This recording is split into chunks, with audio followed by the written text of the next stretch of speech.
Mr. Eicher and I were talking about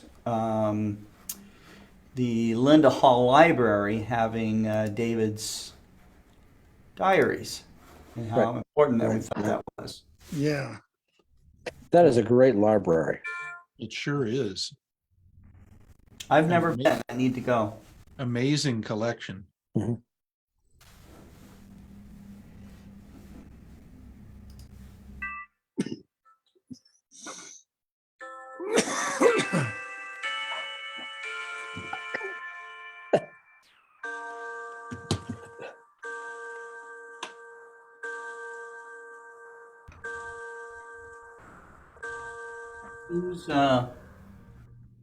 Whose old time clock is that? That's mine. That's my cell phone clock. Oh, God. For whom the bell tolls, Yeah. tolls for thee.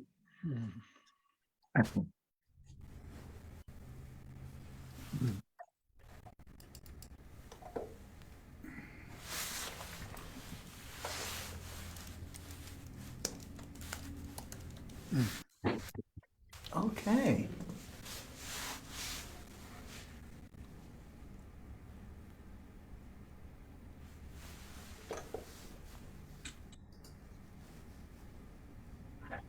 Go ahead and share. Well, Scotty, I'm glad you called me to remind me. I got the time wrong.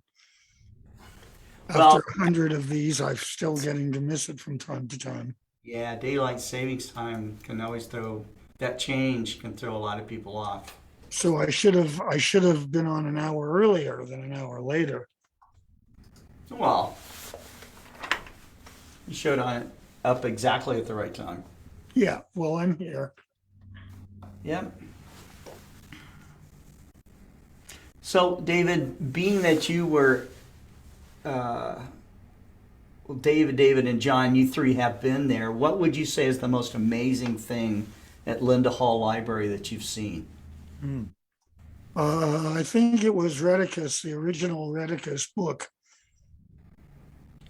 talking about Copernicus. He's got some fabulous things. First time I was there was actually doing my thesis, my dissertation for the Hebrew University. I was able to do that. How about you, John? I think as I recall, they had an original copy of Starry Messenger. I think so. This was in Yeah, they do. 2005 when I saw it, or when I Yep. was there, and that's pretty old stuff. Yeah. That's pretty powerful. And I would agree, both of those things. And, it's always, and I've seen all three of those same books in the safe in Owen Gingrich's office at Harvard. That's a they pretty would be good in a safe. collection too, especially for a private collection. But also anytime you hold, a first edition of the Principia, I think is pretty powerful. Still probably the most important book ever published in the history of the world. Yeah. Most people would conclude, that's pretty amazing too. Yeah. Today we take books for granted, right? But there was a once upon a time. Yeah. Well, they ought to make it into a movie sometime. Yeah. Blockbuster. Boy, Newton was he's movie worthy. He was a crazy dude, even though he was brilliant. He was unusual. I Yeah. wouldn't say crazy. Unusual. Quite eccentric, one might say, at least. Not like any of us, of course.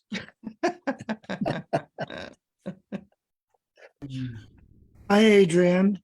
Hello, David, Dave, John, and Scott. How's As it usual, I come on to enjoy the proceedings, even though I'll be the last to present.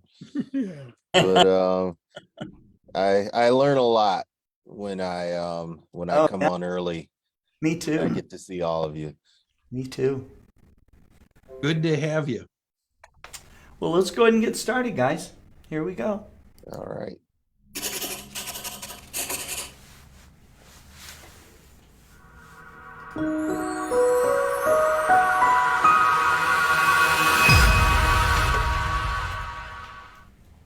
NASA's Hubble Space Telescope captured 3 separate moments in a far-off supernova explosion in a single snapshot.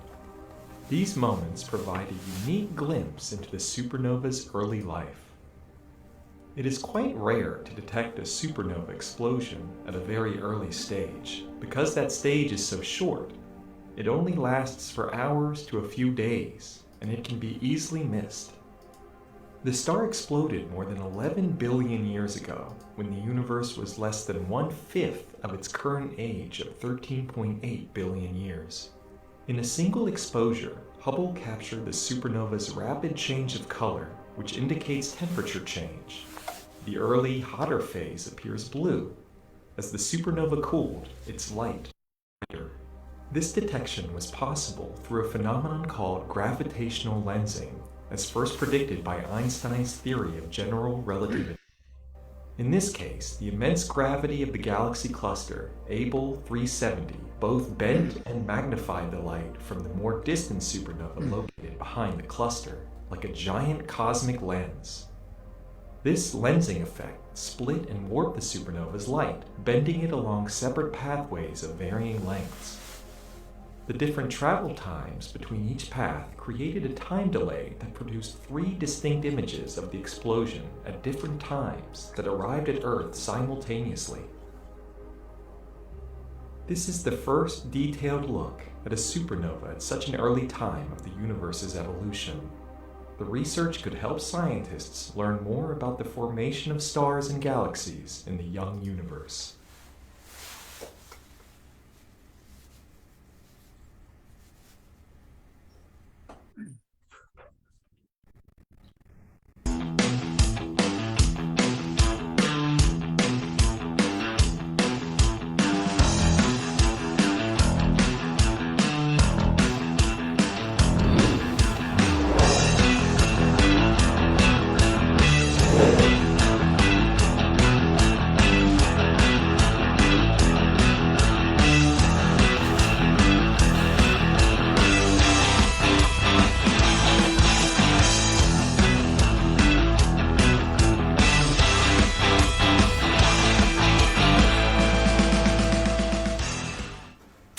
Well, hello everyone. This is Scott Roberts from Explore Scientific and the Explore Alliance, and this is the 106th Global Star Party.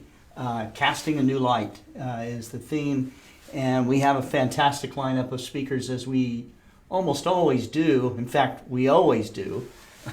But I can tell you that putting these things on is very satisfying for me. I was talking Adrian Bradley, who's sitting there backstage right now with us, is he and I were talking about, well, he brought up how much he learns from Global Star Party and watching all these presentations. And I would have to say, I would have to include myself in that as well. It's like getting, a whole workshop. Where else could you go and listen to this many lectures about so many different topics on astronomy? There's probably not a school in the world that you could go to experience something like that.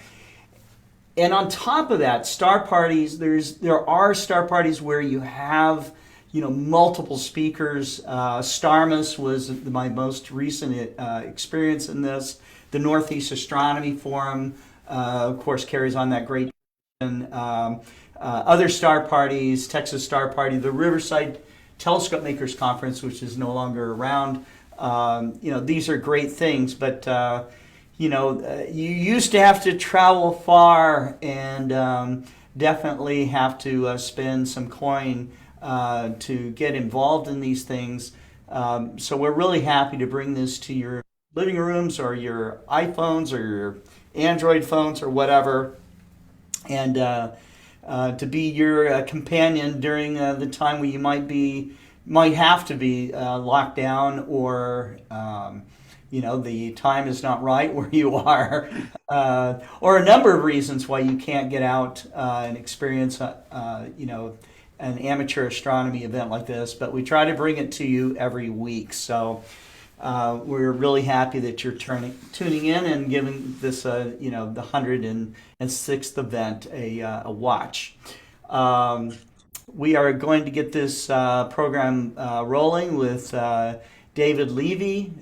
David and all of us that are on right now, we were also talking about the Linda Hall Library and the treasure of incredible books that are there, and what it's like to hold original copies of that, or just to cast your eyes upon them. So, but David, it's great to have you on again. Love it, and turn it over to you.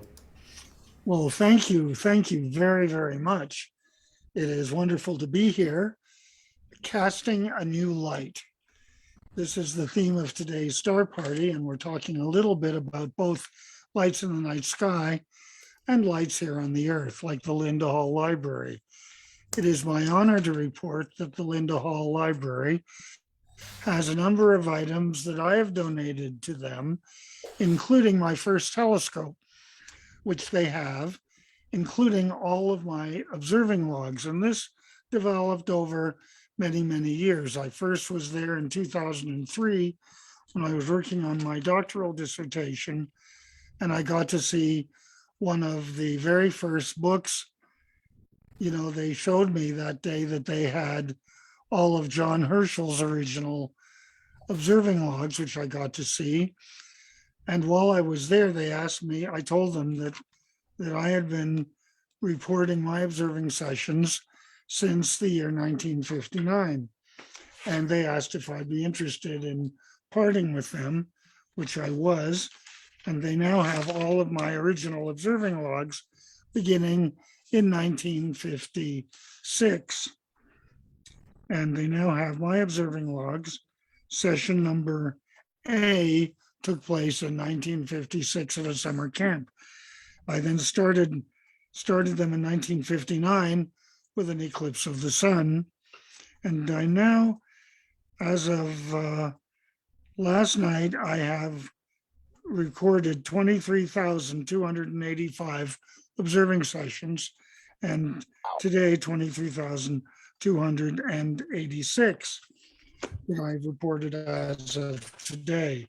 For my poetry quotation today, I'm going to go to Thomas Hardy, and I think a lot of you are familiar with some of the great novels that he wrote, Tess of the D'Urbervilles, and my personal favorite, which is Two on a Tower.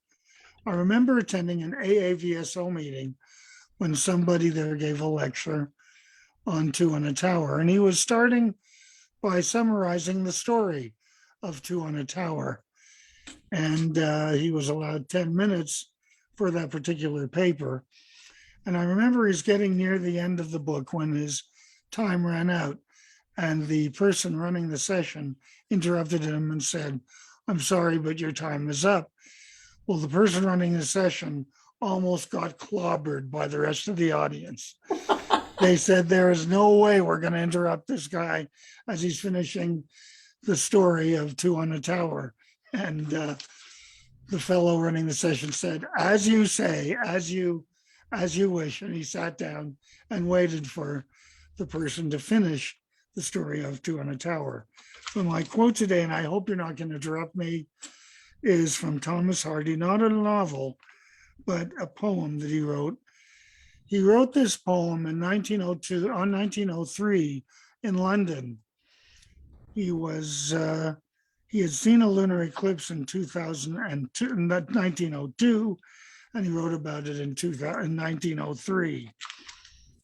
And the poem is especially appropriate for right now because he compares the beauty and majesty of a lunar eclipse to the troubles that we were having then on the world in 1903, and how we certainly are having now if we think briefly about the war in Ukraine and other problems on the earth.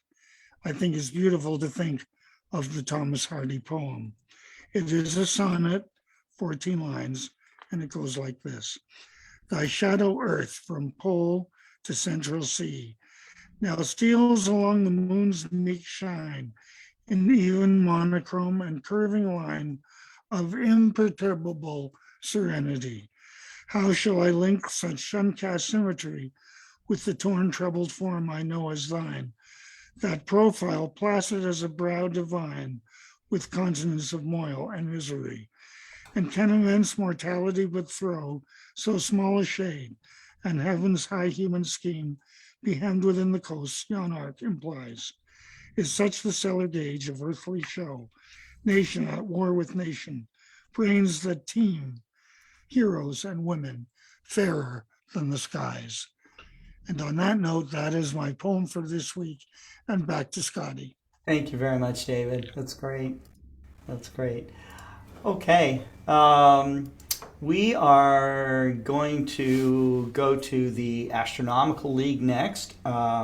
We have John Goss here with us. I encourage everybody that is an amateur astronomer or a lover of the skies to join the Astronomical League. They are the world's largest federation of astronomy clubs. I know I sound like a broken record when I talk about this, but they are really an important organization, not only for us in the United States and in North America, but around the world.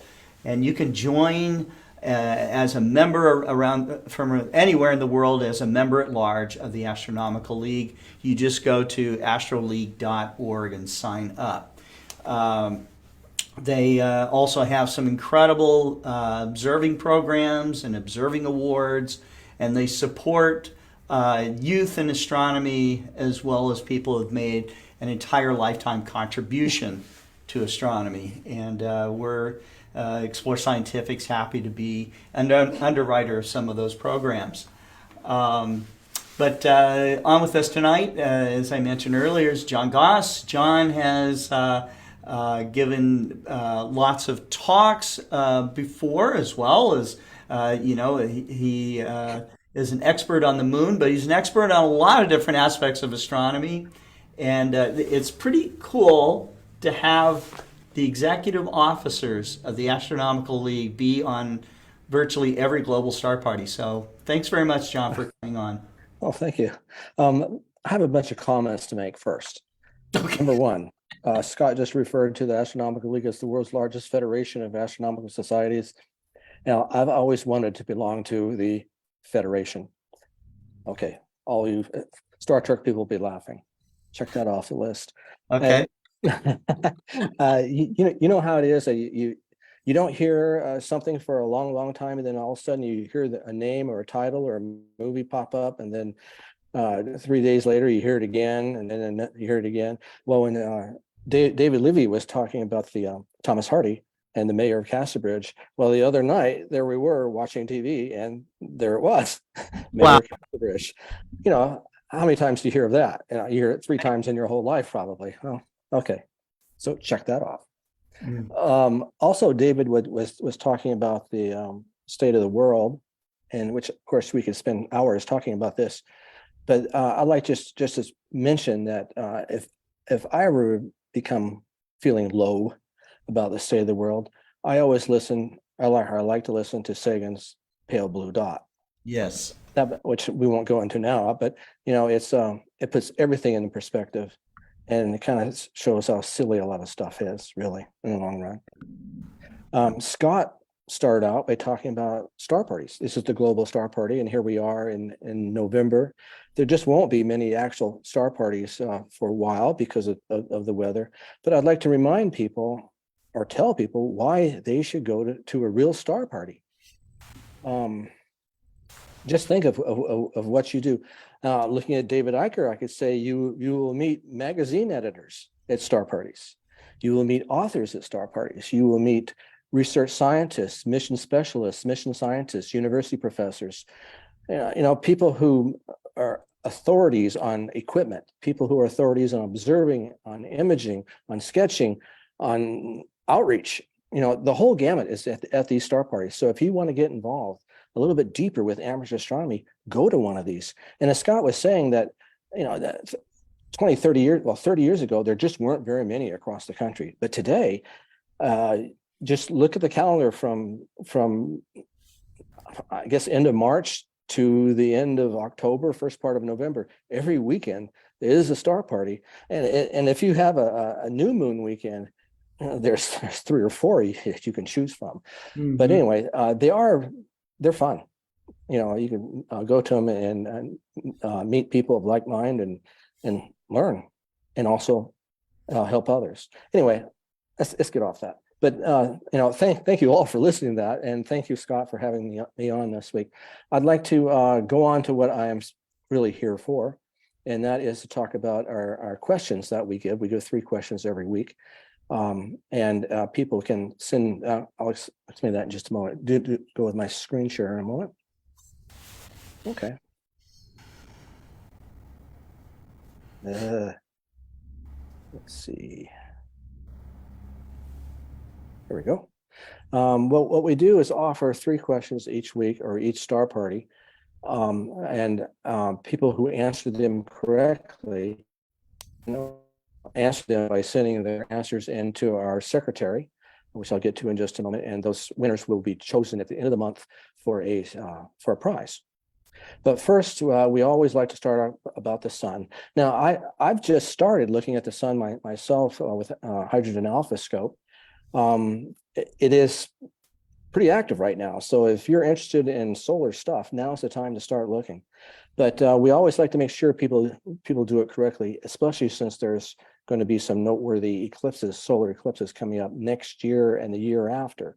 We want to make sure that people use the right solar filters, that they are, the solar filters are put on the front part of the telescope over the aperture as opposed to the eyepiece. We like saying that just to make sure that nothing goes wrong. Make sure that the scope is not left unattended, so people who are not in the know, so they won't come along and hurt themselves. Because even a small scope captures like 200 times the amount of light that the eye does. So just an instant of looking at the sun unprotected through even a small scope is bad news. Bad news. But anyway, let's go. I'll talk about the answers from last week that were delivered by Chuck Allen, Vice President of the Astronomical League. The first question he gave was Sagittarius A. This is picture here. This is Sagittarius A star. About how far away is it? Well, the correct answer, I don't want to read everything here, but the correct answer is about 25,600 light years. If you don't know already, I'm sure you all know already, Sagittarius A star is the supermassive black hole at the center of the Milky Way. Oops. Sorry. There we go. Number 2. What astronaut went to the vicinity of the moon twice without landing? Oh boy, that's both good and bad, isn't it? You get 2 trips there without actually standing on the surface. Well, Jim Lovell, Apollo 8 and 13. Hailed as the largest combined aperture telescope in the world on the Wikipedia list. This telescope can be found where? Well, it's in Arizona, just outside of Tucson on Mount Graham. 2 8.4 meter mirrors. That would be pretty cool to look through. So we're going to go on to this week's questions. Now, send your answers to secretary@astroleague.org. That's Terry Mann. She'll be receiving these emails. So send them to her, secretary@astroleague.org. First question. What attractive but dim asterism lies tonight immediately below the Great Square and above bright Jupiter? A, the circlet, B, the water jar, or C, the teapot? So get out tonight and see if you can find this stuff, because it's up there. Next one, number 2. In what constellation does NGC 0001 lie? We like looking at various NGC objects, and we rarely look at the very first one, but there really is one. So what constellation is NGC 0001? Is it A, Pegasus, B, Pisces, or C, Andromeda? It's a small dim galaxy. Probably gonna need at least a 10-inch telescope to see it.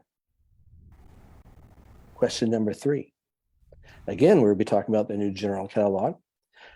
The new general catalog begins its numbering system with 0001, dim galaxy. Okay.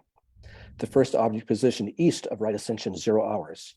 The NGC then progresses eastward, eventually circling the sky before reaching 24 hours RA, which is back to 0 hours. It encompasses 7,800, 7,840 deep sky objects. Why then does the final object, NGC 7840, have a right ascension greater than 0 hours? Its RA is 0 hours, 8 minutes. A, the positional measurements have improved since the 1880s when the NGC was being assembled. B, 7840 has traveled in space in 150 years, so of course it has drifted eastward in the sky. C, precession since the 1880s has moved the RA coordinates westward. So we have those 3 questions. If you want to participate, send your answers to secretary@astroleague.org. One more slide here, and then I'll be out of your hair. Our Astronomical live presentation will be on Friday, December 16th at 7 p.m. Eastern Time. We're going to be featuring the Astronomical League officers. A lot of people, a lot of times they're not shown. They're always behind the scenes doing stuff, but we'd like to introduce the officers so you can get a chance to say hello and see who they are. We're going to have another speaker, Bob King, who you probably all know. He'll be talking about the coming solar cycle we're in and how all the neat stuff that the sun will be doing, I hope, and continues to do. And then we got the 2023. One final comment, lower right-hand corner says we got the Astronomical League 75th anniversary. Well, actually, that is going to have to be put aside now because today, November 15th, marks 76.0 years since the league began. So we've been around for a while, and we like helping out amateurs. Always remember the Astronomical League is here for you. Thank you. Okay, it's great.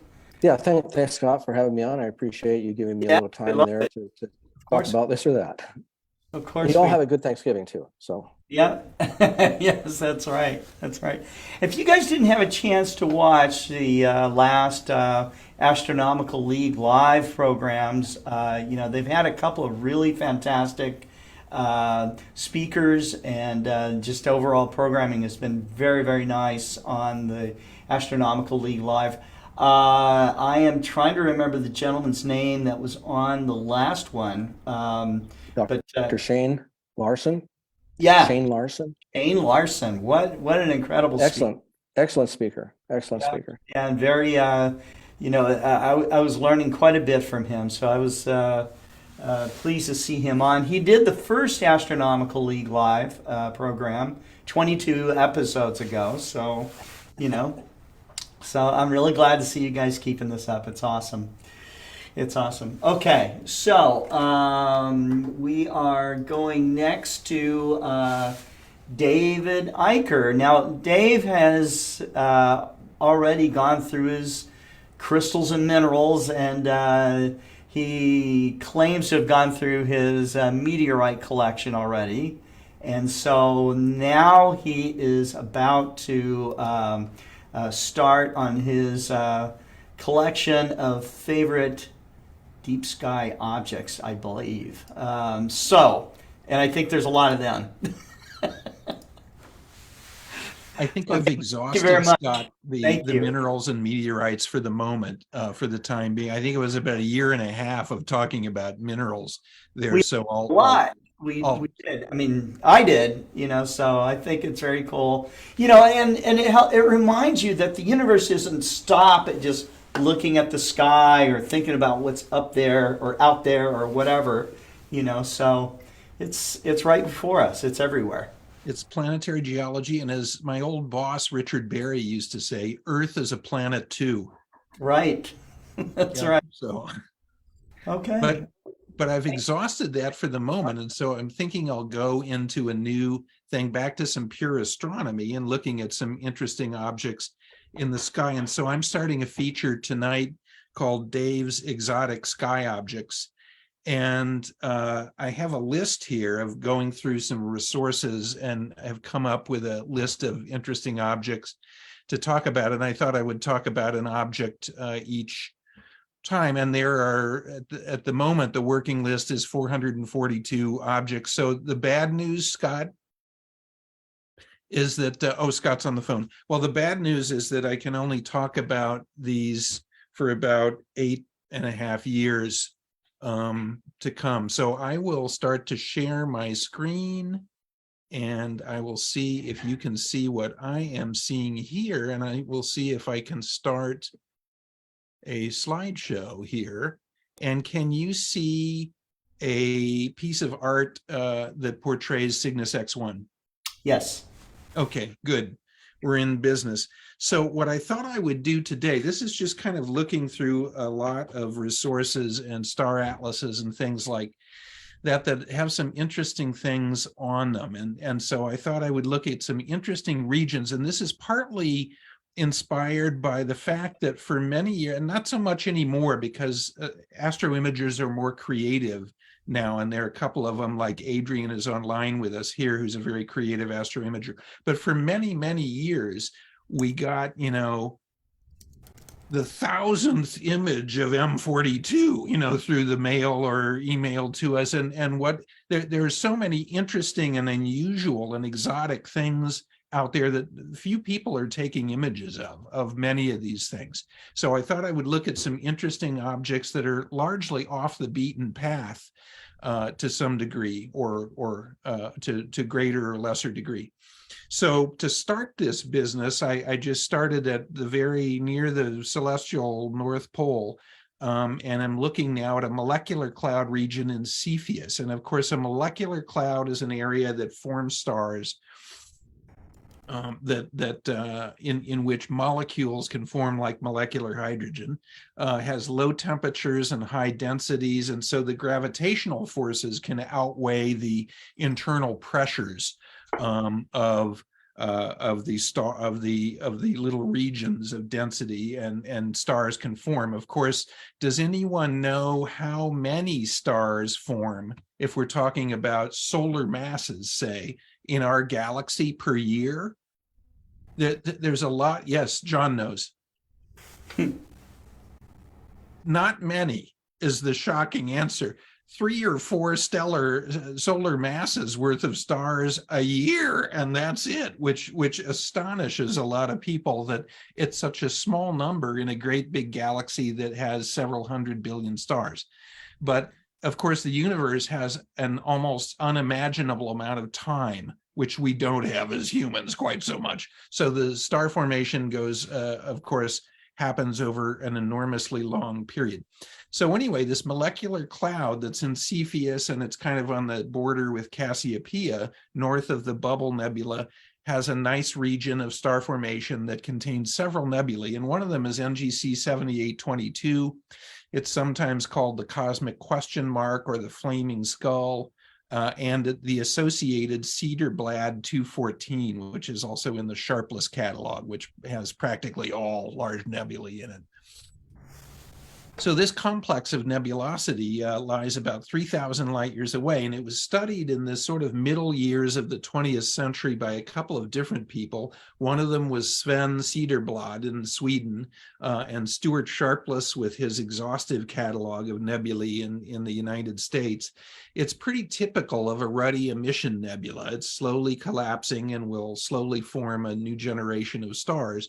There's an embedded, sort of a loose, not very rich star cluster in it as well that we'll see in a minute here. And this is somewhat infrequently explored, this little area, even by astroimagers. So first of all, we'll talk about the star clusters that are associated with the cosmic question mark. One of them is Berkeley 59, which is a small cluster. It's in the nebular complex. It's sort of scattered a little bit. It doesn't look very rich, and it's young. It's less than 2 million years old. It physically resembles the trapezium cluster in Orion in terms of the kinds of stars in it, not in a trapezium shape. It has a total mass of about 1,000 solar masses, and it was noted in this Berkeley catalog of open clusters that was worked on in the middle 20th century in the Bay Area. NGC 7762 is on the western edge of the cloud, and it's a little north of the center of all this nebulosity. It's an intermediate age cluster. It's just a little younger than 2 billion years old. And it's slightly closer than the nebular complex as well. It's about 2,500 light years away. There's another very faint and very small open cluster as well that's called King 11, and the astronomer Ivan King, also in those middle years of the 1950s and 60s, did a lot of work cataloging more obscure open clusters. He was at Harvard, and then he moved out also to Berkeley and was involved in the Berkeley catalog.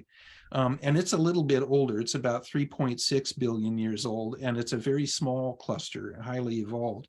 There's also a planetary nebula that has nothing to do with the stars or the nebulosity, Abell 1, the very first planetary in not his galaxy cluster catalog that's more famous than this, but George Abell at UCLA, of course, also produced a catalog of planetary nebulae that are generally faint and very weird, strange planetaries, and it's in the region as well.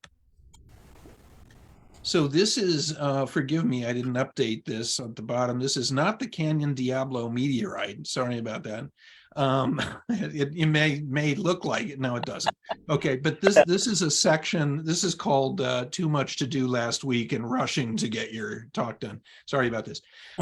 But this is a little section actually of Ron Stoyan's Deep Sky Atlas, which is a fairly compact atlas, but magnificently detailed. It's a really good atlas with many, many unusual deep sky objects in it. And here we can see the region, and sort of the center of this nebular complex is Cedarblad 214 here.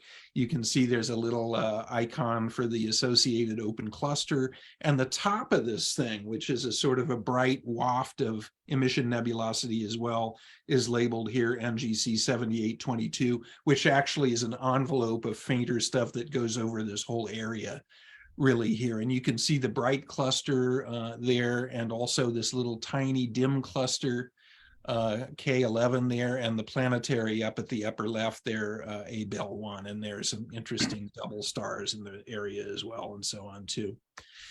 So here's a sort of a wide field image that was released of the area from a NASA press release here, and that's kind of the middle of Cedarblad 214 there, the big blob of stuff on top.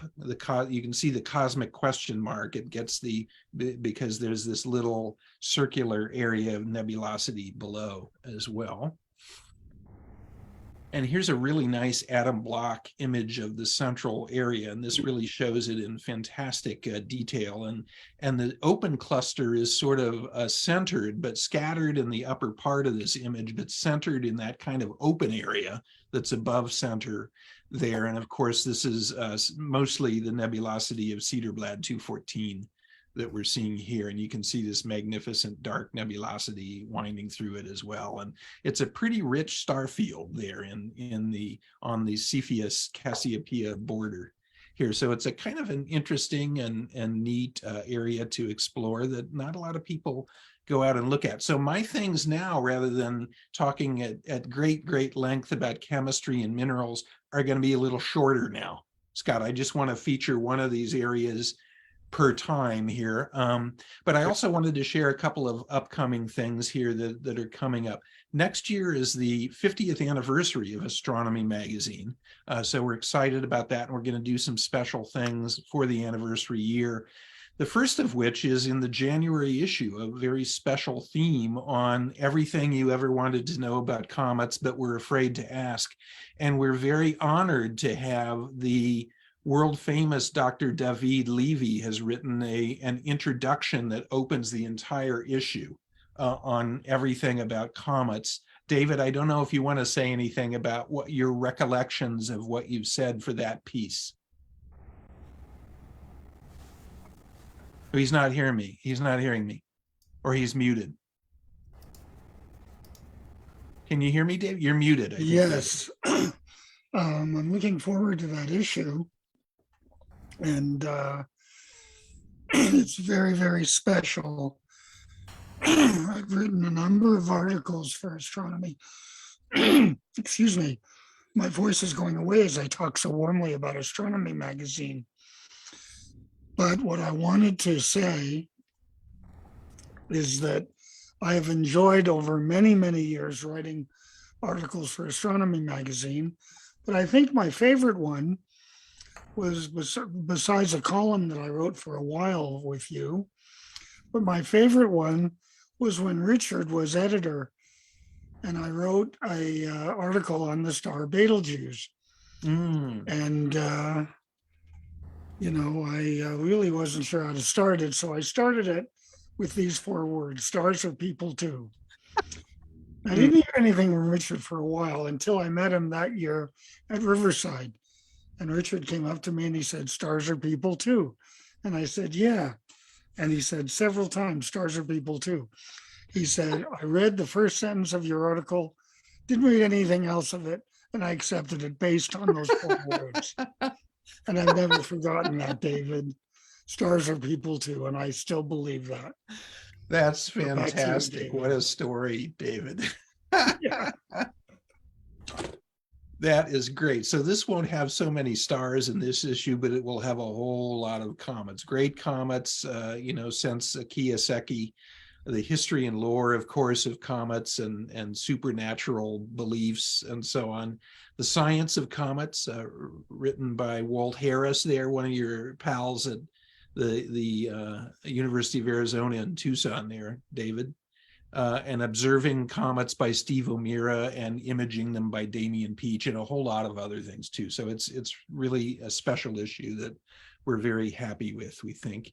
And then I just wanted to quickly remind you that my friend Michael Bakich and I have this book that is just out, A Child's Introduction to Space Exploration, published by Black Dog and Leventhal, and it is for relatively young kids, 8 to 12, to get them excited about the new generation of space exploration, which, if we're lucky, is just about to start down in Florida. So that is all I have. I will be a little less wordy, Scott, if you can believe that, with these with these deep sky object regions. But I do have 442 of them, though. Yeah, well, I think it's awesome, and who better to go over all these deep sky objects than you. Now, something else I will call the audience's attention to, if you haven't paid attention, almost every day David posts an astrophoto on his stories panel on his Facebook page. So you're going to see some great astrophotography. And I think having this kind of commentary of these individual deep sky objects, and then to be able to go back and look at some of David's favorite astrophotographs, I think is a nice mix there. So, Well, as someone who finally made the list with a wide field that I'll show later on tonight, is that you get a subscription to Astronomy magazine, where they have a nice gallery, and so I've yet to beg David to add some of my stuff, but that's coming. Absolutely. We will definitely add it, Adrian. And your wide field shot of the lunar eclipse of last week is a killer shot. I hope you'll show that. That is going to be on the list for tonight for those of you that hang out. Excellent. I am going to show that image. That's actually a backdrop on my computer. And one of the reasons it is a bit of an honor to be on that list, because you've got giants, the likes of Damian Peach, which you mentioned. These astro imagers have been doing this for a long time, and they have their process down, and they know what it is they're trying to present. They present the cosmos in not only a fantastic way, but accurate as well. And I see it all the time. Brings a smile to my face to see the new images that are shared with David Eicher. And you're getting a slice of the cosmos. And I noticed in the images you pick, you don't tend to pick overly processed or super fanciful images. They get right to the point. The beauty is in the object itself. It's not in the processing, how they do it, or, you know, that some of it takes these guys 40 some odd hours, a lot of data, a lot of integration in order to pull out some of the detail. So these are some fabulous images for a reason. And so that's, it's always nice to see those images as they come out. So yeah, I'll be sharing some of these images with you as my process improves. Excellent. Well, you're right up there, and that's sharing stuff. Scott, thanks for mentioning that. It's a little bit out of frustration because there's so many great images being produced these days. There's way more than you can put in the magazine or on the magazine's website every month, and people send these to me and want them shared, and that's why I'm just throwing them out there on social media. So, I'm really proud to be sharing, Adrian and Damien and everyone else, and Tony Hallis and the whole rest of that. Sure. Gang. They want to get this stuff out there and inspire other people to go out and view or to also shoot themselves. And it's a nice problem to have so many great astro images these days. It's not like the old days, Scott, when we were first doing this stuff. We're awash in so much great science in astronomy, as we talk about this golden age, but also in a golden age of astro imaging, thanks to the Adrians and Damians and such. And it's really a pleasure, Adrian, to share these with people. Yeah, and it comes from our own love of the night sky. When a visual astronomer tells you your image makes people want to go out and explore the night sky, now you're on the right track. And that's over the years since GSP 54 and David telling me to share some of these images with Global Star Party. The journey began to basically I'm exploring my own love of the night sky and begin to realize that even the moon behind me can be fascinating at certain times of the year, certain times of the decade, when all of a sudden it goes blood red. So yeah, it's not only it's an honor, but then it's also outreach. It's showing people, yes, this stuff is real and it's out there. Yeah. Well, and when you're inspiring so many other people with your images now, Adrian, I mean, that's a powerful thing you're doing. You're turning people on to the love of the universe. That's a big deal. That's right. Absolutely. I've seen my friend page real quick, and then Scott, turn it to you. My friend page almost expecting me to post something, even if I think it's a failed image or not quite as good. I'm noticing more and more people, asking about images, or that it's becoming an expectation that I post something. So yeah, it's an honor. And yeah, I do plan to show some of the images. I would plan on showing not only older ones, but the ones that I've done since. In all the your best astrophotographer out there has gone through a journey of learning, and many have been at it a little longer than me. But it's all about getting a process down and knowing why you want to show the image. It isn't necessarily, I want the greatest image in the world. There are some that are out there doing it. Forget about that. It's your view of the cosmos comes through the way you process your images. And the targets you gave us tonight are some interesting targets. I have to watch this again and write those down so I can try and go after them visually. If I can get to a dark enough site, I have to see if I can see any of those clusters visually. So absolutely. Yeah. Very cool. Okay. Thank you, Adrian. All right. So we will go next to Nathan Hellner-Mestelman, and he blew me away this week by submitting a very nice film.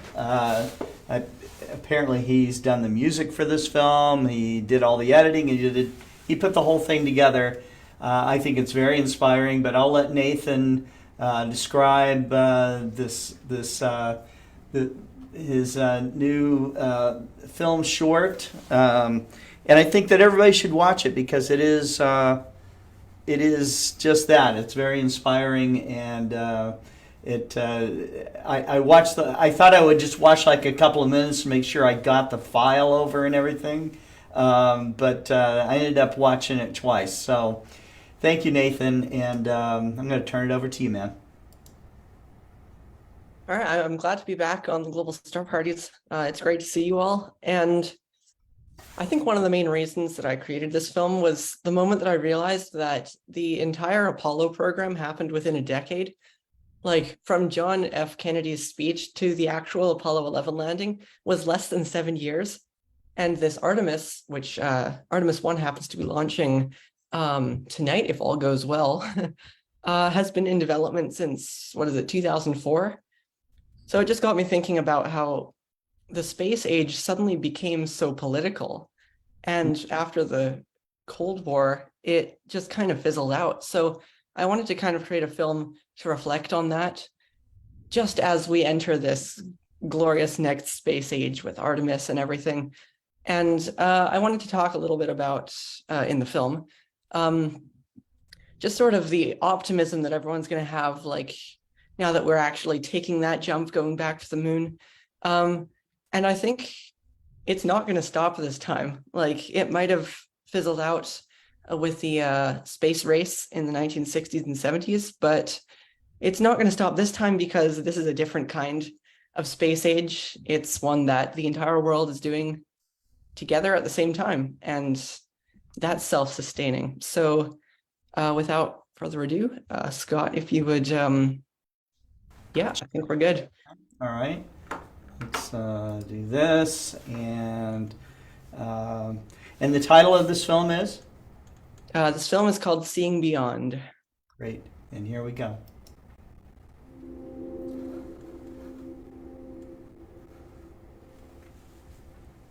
(2022). Now, finally, we're ready to head back to the moon. Our ambitions are higher than ever, but we're still just drifting out there. Where are we going to end up? Are we going to roam the cosmos for billions of years? What is going to happen once we finally take that giant leap into the universe?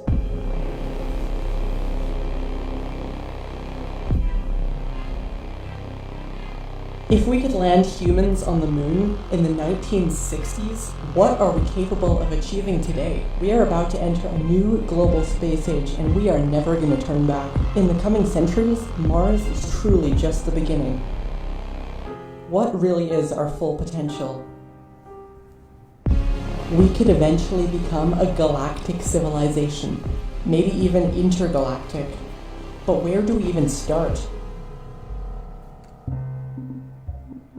We are more connected on a planetary level than we've ever been before. The world is suddenly accessible to people. It's so easy to forget that we're all just floating out there on this fragile blue planet. But going beyond the Earth, it's more than just an adventure.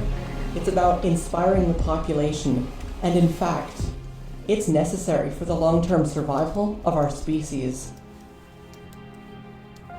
Unfortunately, rockets, once again, are not just being aimed at distant worlds, but between rivaling nations, divided by borders that don't even physically exist on a fragile planet. It's dangerous, the destructive power we've amassed out of conflict, the power to end our entire civilization in one single nuclear tempest. If we aren't careful, we might end the space age before it's even begun. However big you think the universe is, it is bigger than that. So far, we have reached one single planet out of an estimated 10 septillion worlds in the universe. How can we possibly stop with just that? What incredible sights await us out there. Billions of planets, each with their own mountains and skies and oceans, sunrises and sunsets of their own stars, their own moons, perhaps even alien life forms, all of which we may never know.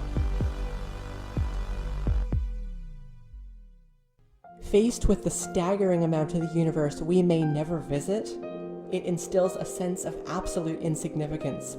But we can't forget that we are part of it too. We are made of star stuff. We have existed for such a fleeting instant in the story of the universe, and yet, in that time, we've managed to understand it, to understand our place in it, and we've reached it ourselves. We built a space station, we've been to the moon before, and now finally, we're going back. One day we will travel to other stars. Most certainly not during our lifetimes, but one day people will. And whoever they are, they're actually depending on us, this century, to kickstart the next space age, and take that jump into the universe. Even if we're headed for other stars, where exactly are we gonna end up? In the end, there doesn't have to be any deep meaning to it. If for nothing more than to satisfy our curiosity, our urge to explore, why wouldn't we want to strive for intergalactic civilization? Even if there's no big purpose to it, why wouldn't we want to set foot on other worlds, travel to other stars, and become a meaningful part of the universe? And maybe one day, we'll be out there. We'll take that giant leap into the universe, and we'll never turn back.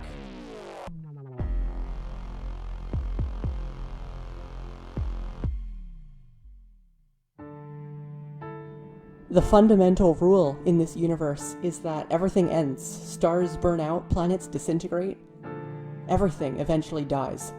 So let's hope that in the quadrillion or so years we have to prosper in this universe, we extend our reach as far as possible, traveling to other stars, other galaxies. Let's hope that by the time the last human is born, we have extended to the farthest corners of the cosmos. And let's hope that the end isn't here on Earth after some nuclear war, but out there, in the most spectacular universe imaginable. We have the privilege of being alive in the universe's golden age, and once we return to the moon, we will not stop there. If we work together as a species, build on each other's ideas, and never stop exploring, the gateway to the universe is open.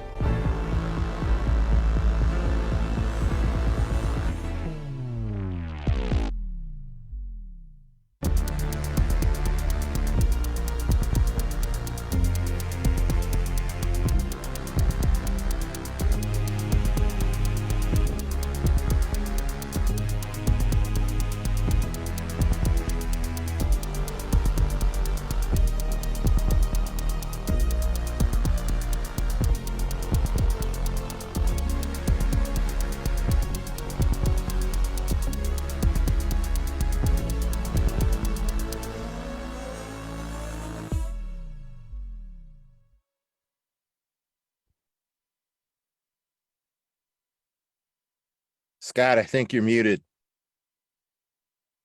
You're right. Okay, good. Now you got to start all over, including the wow. Everybody to hear that. So. Because it was really just an amazing production there, Nathan. So I hope that you share that a lot with other astronomy clubs and other programs. So because I will certainly be recommending that people have you on their special programs where you can come in via Zoom and do that, because really I can tell it was a lot of work, and really enjoyed the music with it, and all the visualizations and stuff that you picked and edited are great. So Yeah, thank you. I think the film was also an excuse to take the synthesizer out for a spin again. So well, yeah, I have enjoyed the privilege of having a subwoofer connected to my computer sound, so the low notes that you use really resonate as a part of the music and the music you put behind it.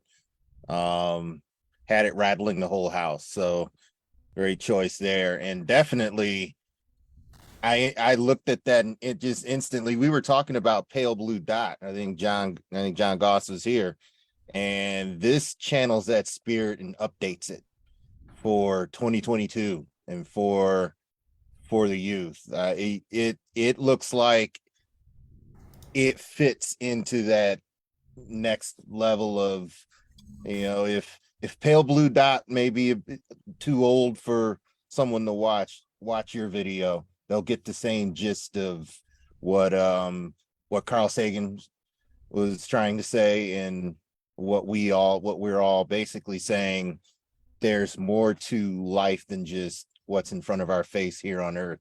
And we do need to protect it because it's our only home right now until we learn to travel elsewhere. Yeah, I think I would have enjoyed yeah, your that's my take on it. Yeah, I thought it was an excellent video. Thank you. I'll put the link down in the comments. Excellent. Yeah, and I'll share that for the audience. So, Nathan, is there anything else that you'd like to kind of wrap up with here at this point, or? Not really, except that I'm hoping to make a sequel sometime. I don't know when. But other than that, yeah, thanks for letting me share that. Awesome. Okay. All right, that's great. All right, so we are going to see some more videos. This is a short series of videos available, by the way, from NASA. You can also download these videos from NASA and ESA. I'm often looking at what they make available as far as a something you can share on an educational level. And so this is 3 videos, short video shorts about Hubble, and then one about the James Webb Space Telescope. So here we go.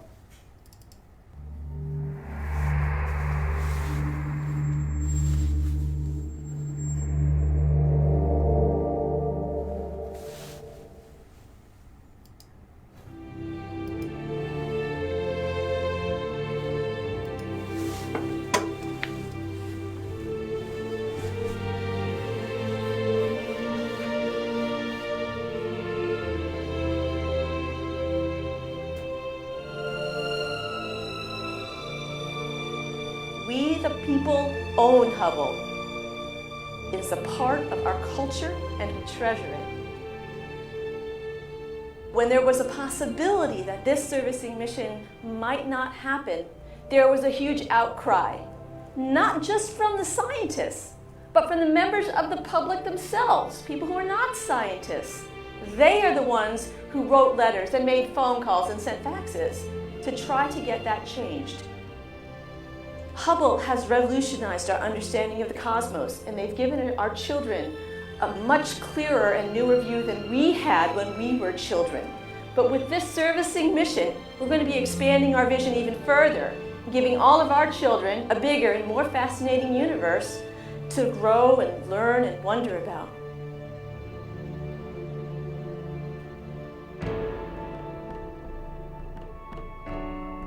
So if I had to think of 3 words that I would use to characterize the legacy of Hubble for all of us in the future, those words would be vision, hope, and triumph. You know, Hubble's not just a machine. It's more than the telescope and more than the cameras and the equipment. It's a vast network of people who conceived and built and operate and appreciate this incredible tool. It's the spacecraft builders, not only the scientists, but the engineers, the technicians, bureaucrats, politicians, and everybody who worked together to make Hubble a reality and to keep it a reality. They had to have vision. They had to have hope.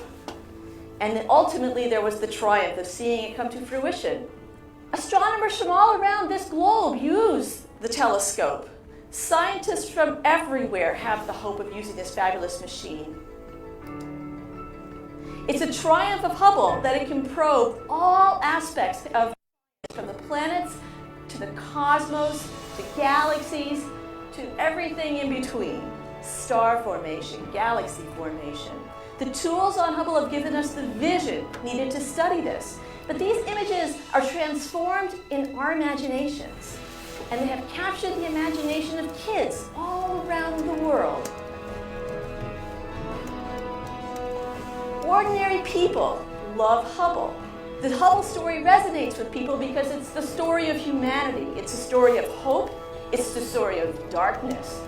Darkness in which we eventually triumph.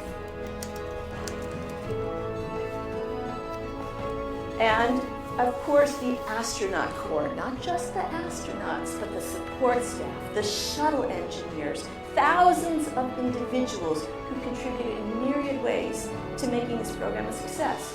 Their vision of a successful mission, hope of complete accomplishment, have led to many triumphs in the past servicing missions. The efforts of all of these people culminate in the Atlantis mission. The Hubble Space Telescope has already earned its place in history as a triumph of science in our modern era. Yet there is more to see, more to learn, more to ponder, and more to wonder at. This mission will give Hubble the tools for a marvelous swan song. One more opportunity to probe this vast universe and all that lies within it. As a scientist, as a longtime user of Hubble, as a public citizen, and as a parent, I'm going to be watching this final mission with hope for the future. I'll be marveling at the vision and triumph that Hubble represents, and I wish the shuttle crew a safe flight and a bon voyage.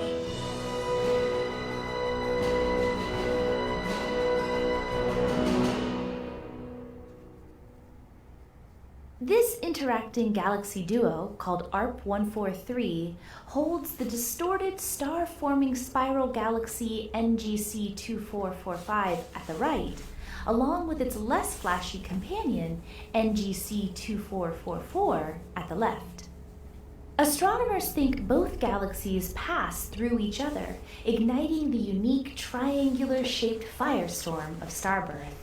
Because NGC-2445 is rich in gas, the fuel of star formation, it holds thousands of infant stars. Yet it hasn't escaped the gravitational clutches of its partner. The pair is waging a cosmic tug-of-war, and NGC-2444 appears to be winning. The galaxy has pulled gas from its companion, forming the oddball triangle of newly minted stars. By studying head-on galaxy collisions like this, we can better understand the origins and evolution of ringed star formation and galaxies.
first thing we needed to do is figure out where is the telescope pointing relative to the spacecraft.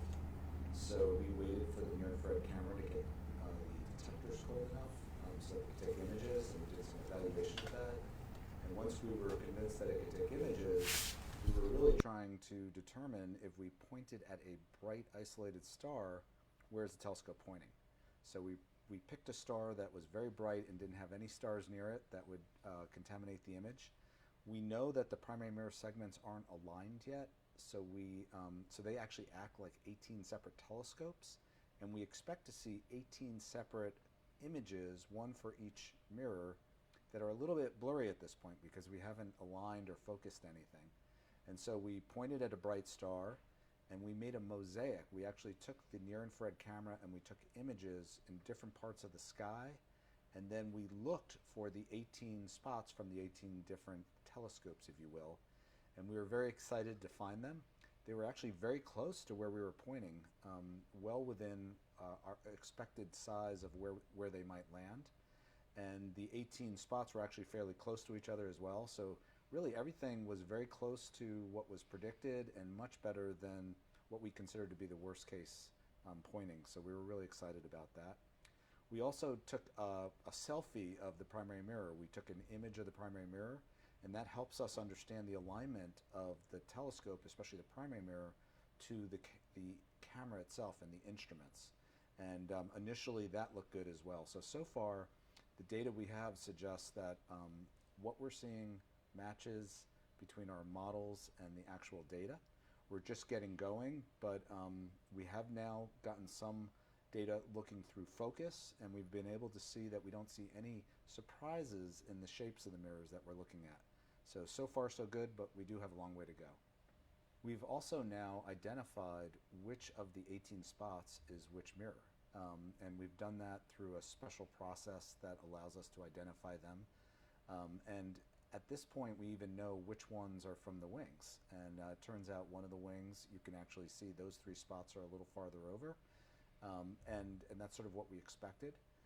So we've identified all 18 spots, and the next step is to make an array of them.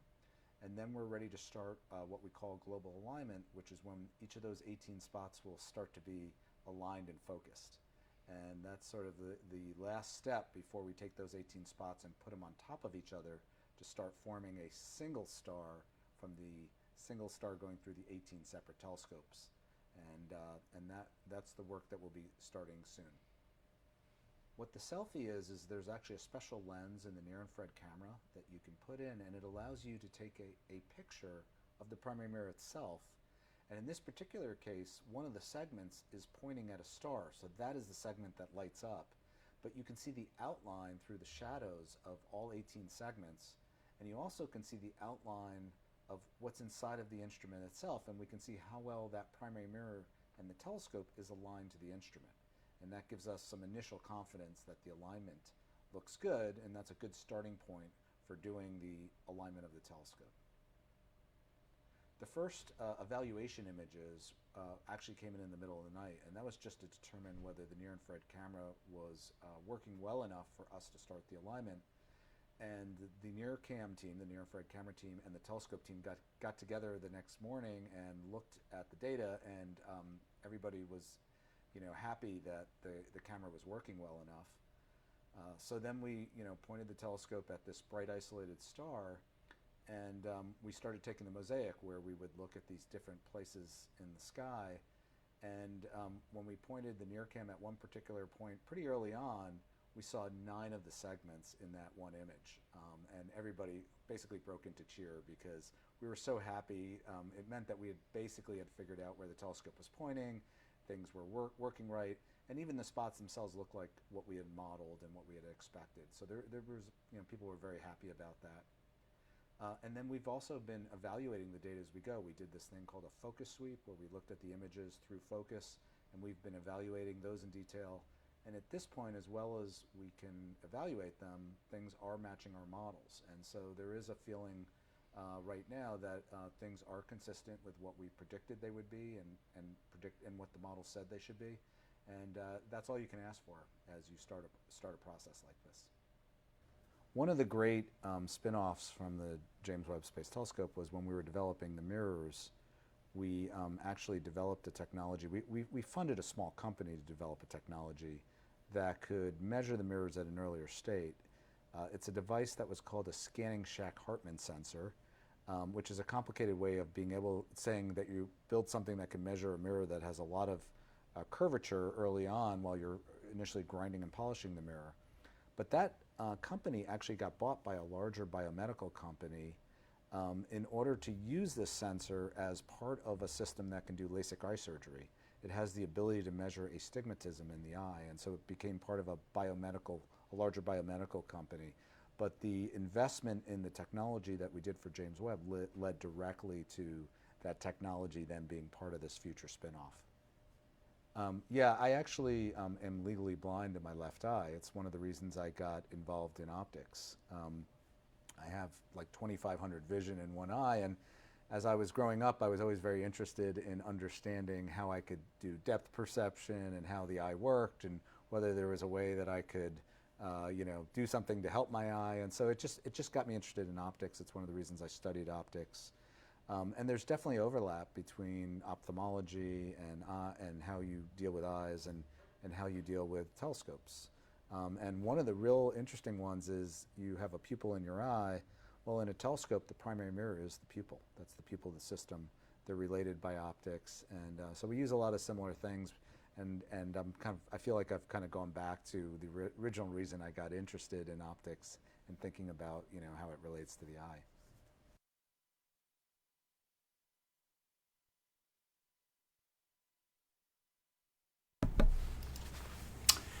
Okay, well, guys, we're going to take a 10 or 12 minute break here, and then we'll be back with more speakers. And so now's a good time to go get that sandwich or that cup of coffee, and we'll be back with more.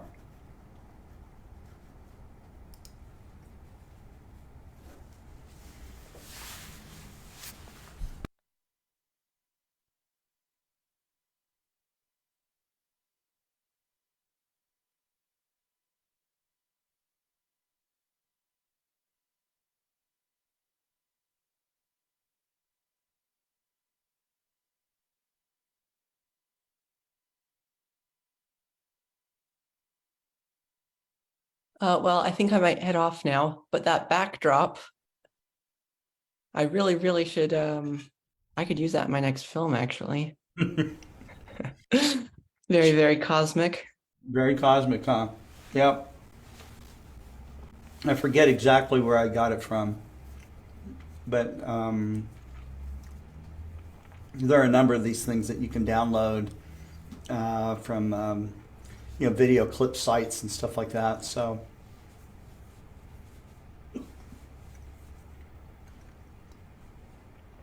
Nathan, Well, thank you very much. Thank you. Thank you for having me. Yeah, it's Yeah. great to be back. Look forward to having you next time. Thanks. Awesome. All right. See you guys.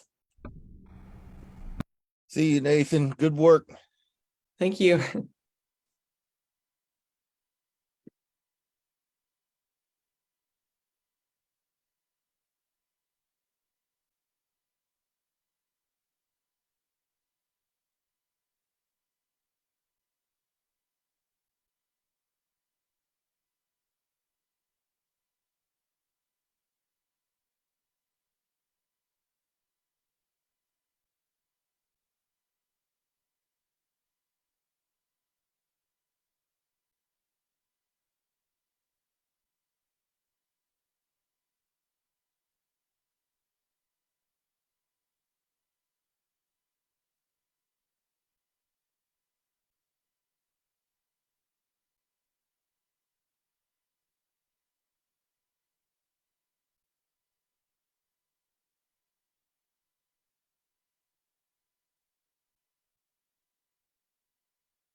Well, all of you out there watching the stream have 25 seconds to post something and get famous.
Well, everybody, thank you for letting us have that little break. I'm excited, just like you guys are, about seeing the Artemis launch tonight. Let's keep our fingers crossed for, an earlier launch window, or towards the earlier part of the launch window rather than later. So, up next is Nicolas Arias. He is known as Nico the Hammer because he's a gifted drummer. One of these days I'm going to have you play some live drums, Nico. It'll be awesome. But Nico happens to be an incredibly gifted astrophotographer. And the thing I really admire about Nico is that he, like some of his friends, have been able to produce extremely fine images, even science images, with modest equipment. And, there are a lot of people who spend big bucks getting what these guys produce, and it really boils down to their own skills. So, Nico, thanks for coming on to Global Star Party with us. Thank you, Scott. How are you? How are you guys? Great. I'm really happy to be back in the CSP. Was a few weeks that I was complicated with Tuesdays, but I made the arrangements to be here tonight. So it's really nice to see you. And as you say, Scott, we hope that Artemis finally launch tonight. I can't promise to be awake because it's gonna be 3 a.m. here, but alarm is what I'm doing. So, Yeah, we'll try. We'll set an alarm and hope to wake up. Right. Okay. I hope you see it. Let me share my screen.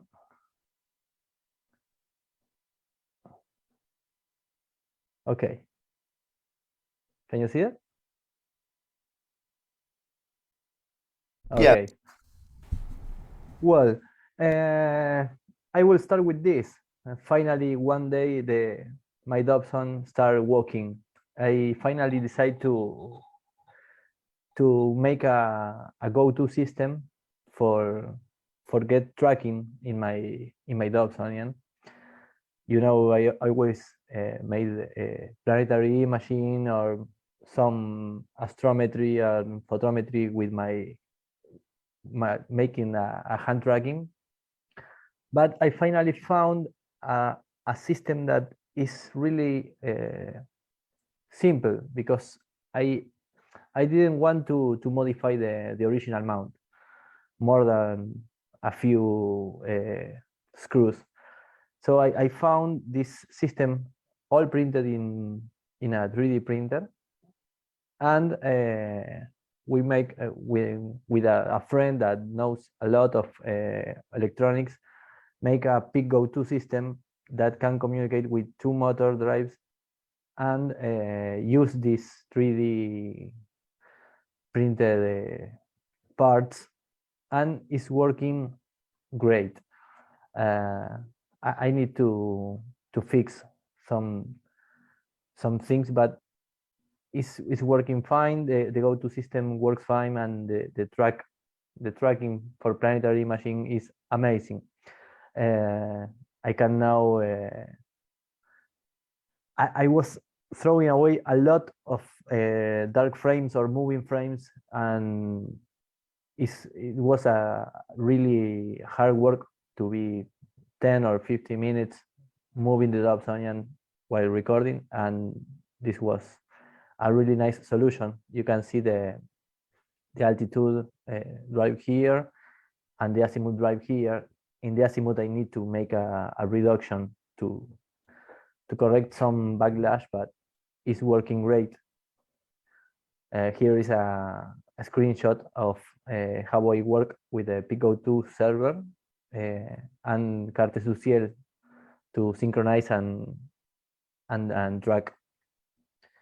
And I have here a short video that I captured with my cell phone on the laptop screen, where you can see at 600 magnification that this is the backlash move I want to correct in the azimuth, but it's amazing to do planetary with the tracking system. I am so happy. I haven't night with good or really good seeing, but I was still practicing, and I get this image the last week of Jupiter with you can see here Ganymede shadow, and Europa, just a little dot there, and it was really a nice improvement. As I always say, you can do a lot of things even with your hand tracking systems, with Dobsonian, with any other telescope, but in this case, at this magnification, have the tracking system is amazing, and you can do it with a really low cost. Was almost a home. You can do it in your home if you can download all the tutorials to make the electronics, and only need to buy a few things. This is another test on the daylight with a sunspot, and the same. I won with the tracking system. I can use all the frames of the videos I capture, and you can see some details, thin details that making with the hand tracking was really hard, because I lost all the peripheral information. Well, was a really nice improvement. And talking about the new lights, can you recognize this scope, Scott? I get my first Explore Scientific scope. I was visiting Cesar, and I get my first light, apochromatic, because I am starting to go to my kids' school and show the kids the moon, and it's a really nice scope, comfortable for the child. And even you can see here a live view picture that I take of 47 Tucanae with the SP Boni camera, and it's only 2-second exposure in a live view of 30 seconds. It's really nice, this little scope. You can do even astrophotography. So great work, Scott. A great photographer too. Yeah, thank you. And well, today I was to my son kindergarten. They are 4 years old kids, and I was talking about the planets, and the kids ask me a lot of things, and I bring this scope to show the kids that never see a telescope how a telescope is. because we are planning to make some daylight observation of the moon, and it's really nice to work with kids and to show, and they were so excited. So it was a really nice morning. And well, I will show you when we make the event with the moon. I will bring some pictures of the kids and the school. It was a really nice first experience teaching kids about astronomy, and was really hard to think what to talk about, because they are kids, but they are amazing. They ask about the planets, and they know every planet's name, and was a beautiful experience that I am really happy. So, well, this was my news and my latest works, and I will continue to learn to get the best result with the tracking system in my Dobsonian. Is a really new world, but I am think that is a big step. Yeah, actually, how long did it take for you to put the whole system together? Oh, was really simple. Let me show again the picture, because Sure. was maybe 20 screws almost, because you can see here we have 2 screws for the motor drive of altitude. Mm-hmm. This part has another 4 screws, and the bottom part is the same, 2 screws for the motor, the holder, and here in the guides of all the circumference, yes, maybe 8 or 10 screw more, but was maybe 15 minutes ensembling. It's really simple. I take a long time to pick what kind of motorization I want to make, because I don't want to cut or modification or make a big modification in the mount. And when I found this 3D model, I said, is this what I need? Because you can adapt in the 3D software for the size of your equipment and how your equipment moves, and it was really simple to mount this, maybe 15 minutes. And now I need to continue to improving to get a really smooth tracking, but works really great. That's great. Now I see those big gray gears on there. Were those also 3D printed, or? You see the azimuth parts? Yes. It was there are 7 parts that ensemble, and you put one after the other. And, okay. But yes, it's really, you can do it in your home if you have a 3D printer. I call my friend, I say, I will send you files and print this. It was one day printing, and it was really fast. So it's all 3D printed, correct? It's all 3D printer except the motors and the electronics. Wow. Okay. Yeah. So Tim Myers watching on YouTube, he says, did you have any preloading on the gears to remove the backlash? He says it looked amazing. No, I didn't have. You can program in the PickGo2 server, has a few parameters, and there is one that is to compensate the backlash that I mean, this system, I don't know any other guy that mounted on my same scope. So it was, I was trying different values in the backlash to make the correct acceleration of the motor, and it fits almost perfect. I need to improve the reduction systems to make it smooth, but it works great. Wonderful. Okay. Well, great. Thanks again, Nico. And Thank you, Scott. yeah, I look, will here. I will be here. okay. All right. Thanks. Okay. So next up, we're going to stay down in Argentina, where Nico lives, and go to Maxi Falieres.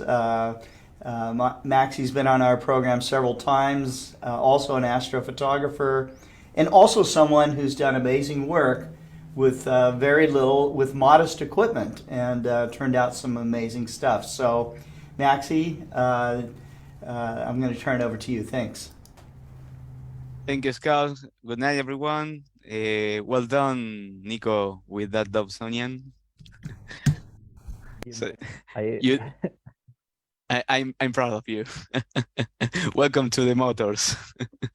Well, thank you for inviting me again. And what I'm going to show you tonight is what I've been doing last week. Because if you remember, I was with my equipment outside. Well, me here in my home, but the equipment outside, and trying to do some mosaics to take in M42 and in Galaxy places. And I was searching how to process that, because this was my first step in that kind of pictures. Let me share my screen. Okay. So what we have here, I took pictures of M42 and I did 4 blocks and square for my sensor. So if you see this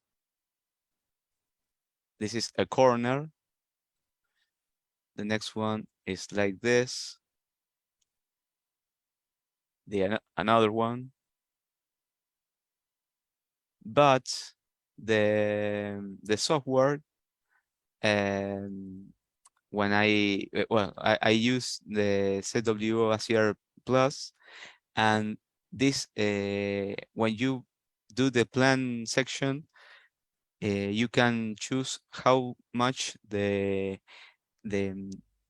between the frame is going to put together in above of each other.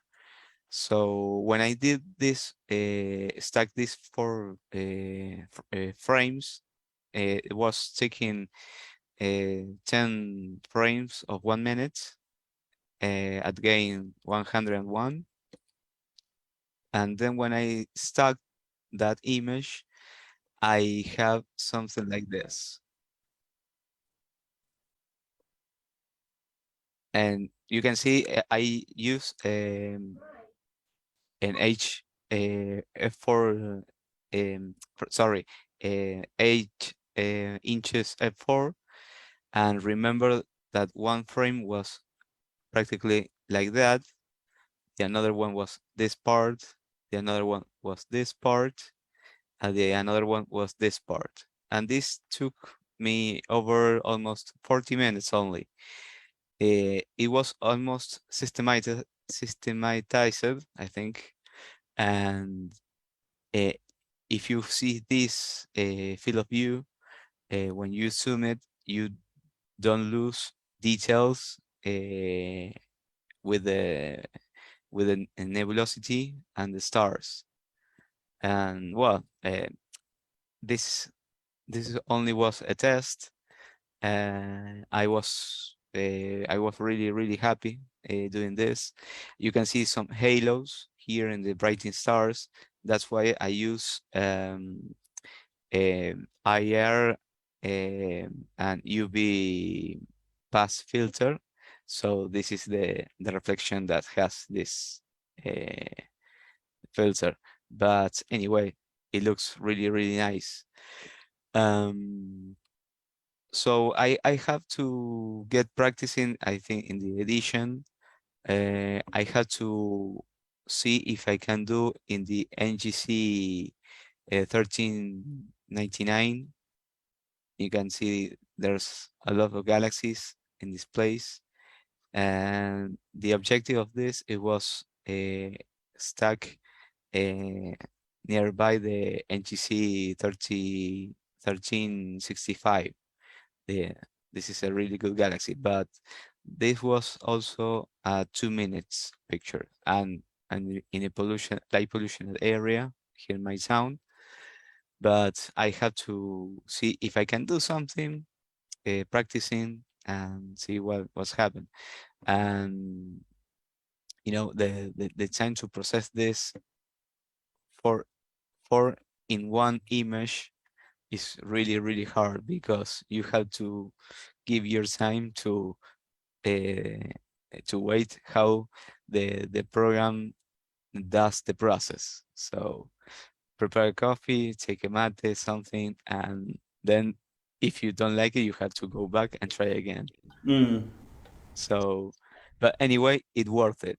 It really, really worth it. It's amazing, Maxi, because if you didn't show us the 4 frames before, it's a really smooth image. It's amazing the how it merged in the borders.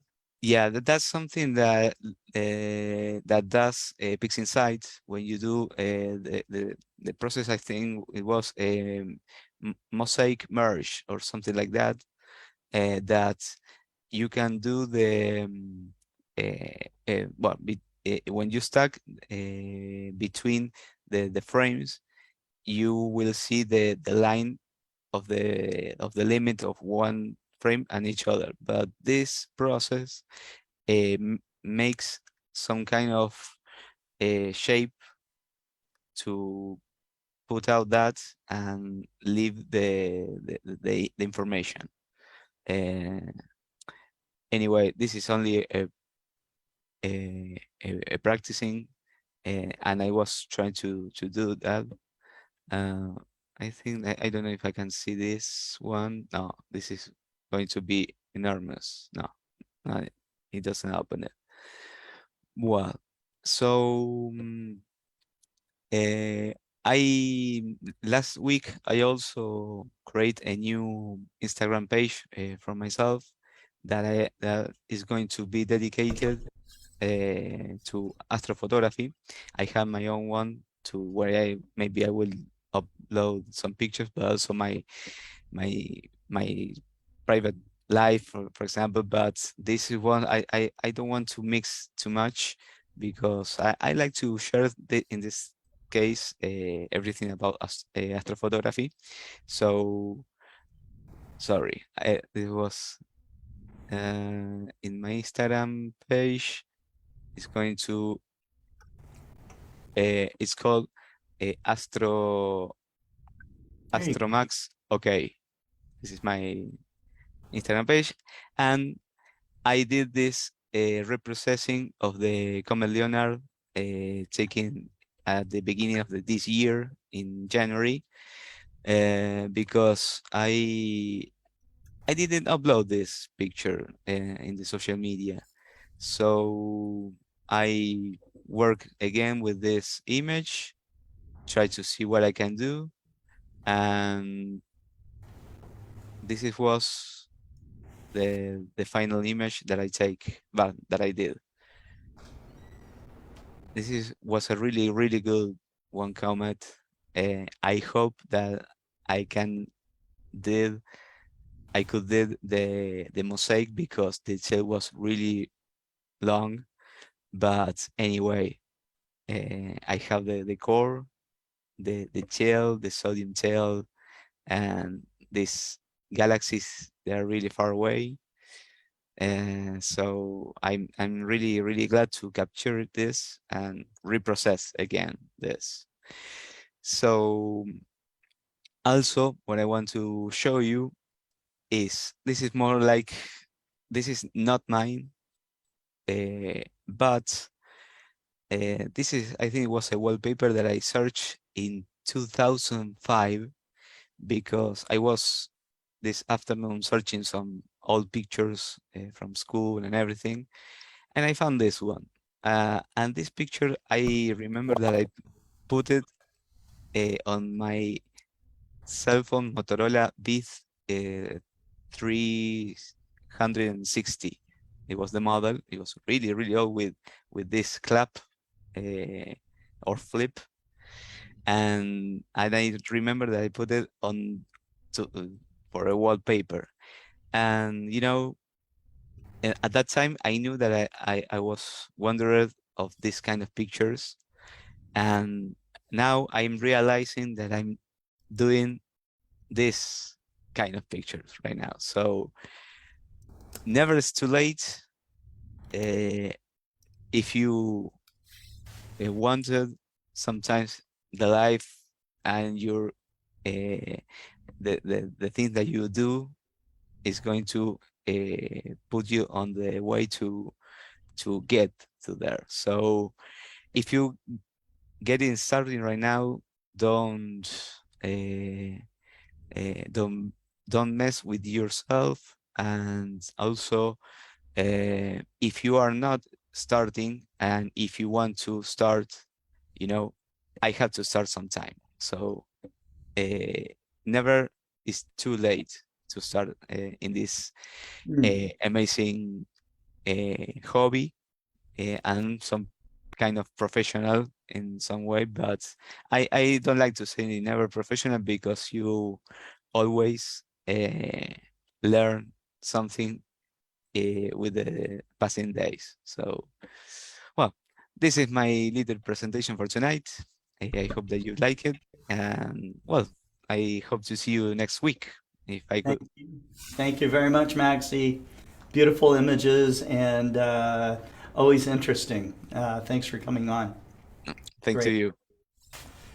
Okay, so up next is Cesar Brollo. We head up to Brazil, and Cesar has recently been given a special award from the International Dark Sky Association, which is fantastic for all of his work that he's done to champion dark skies and be a defender of dark skies in Brazil.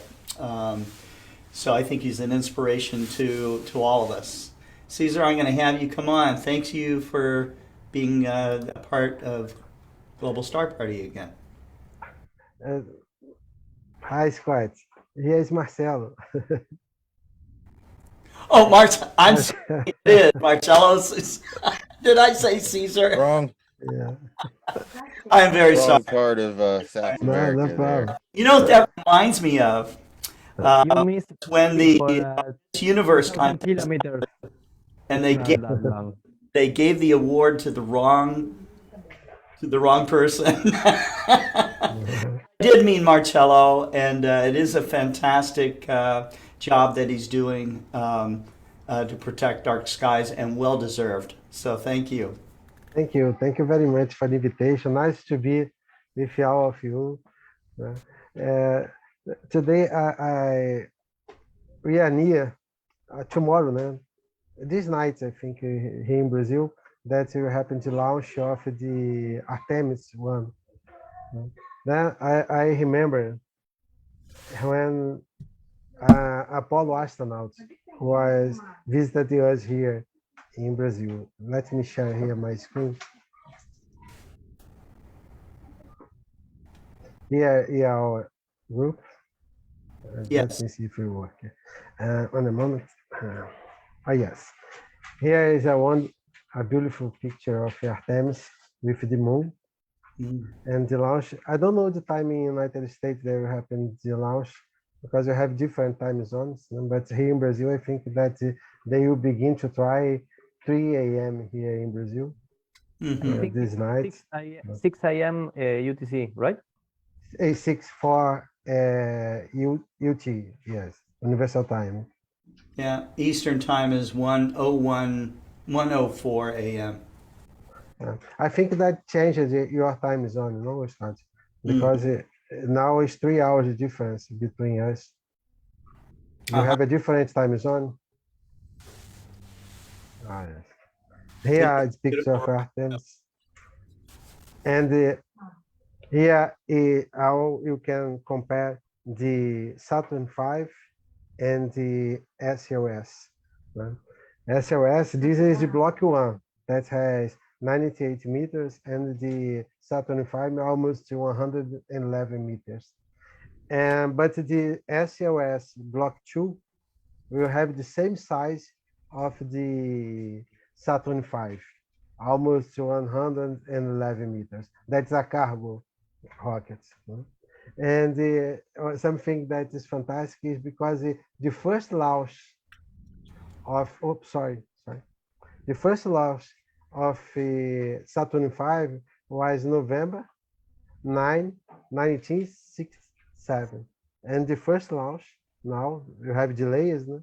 Then will happen November 16, 2022.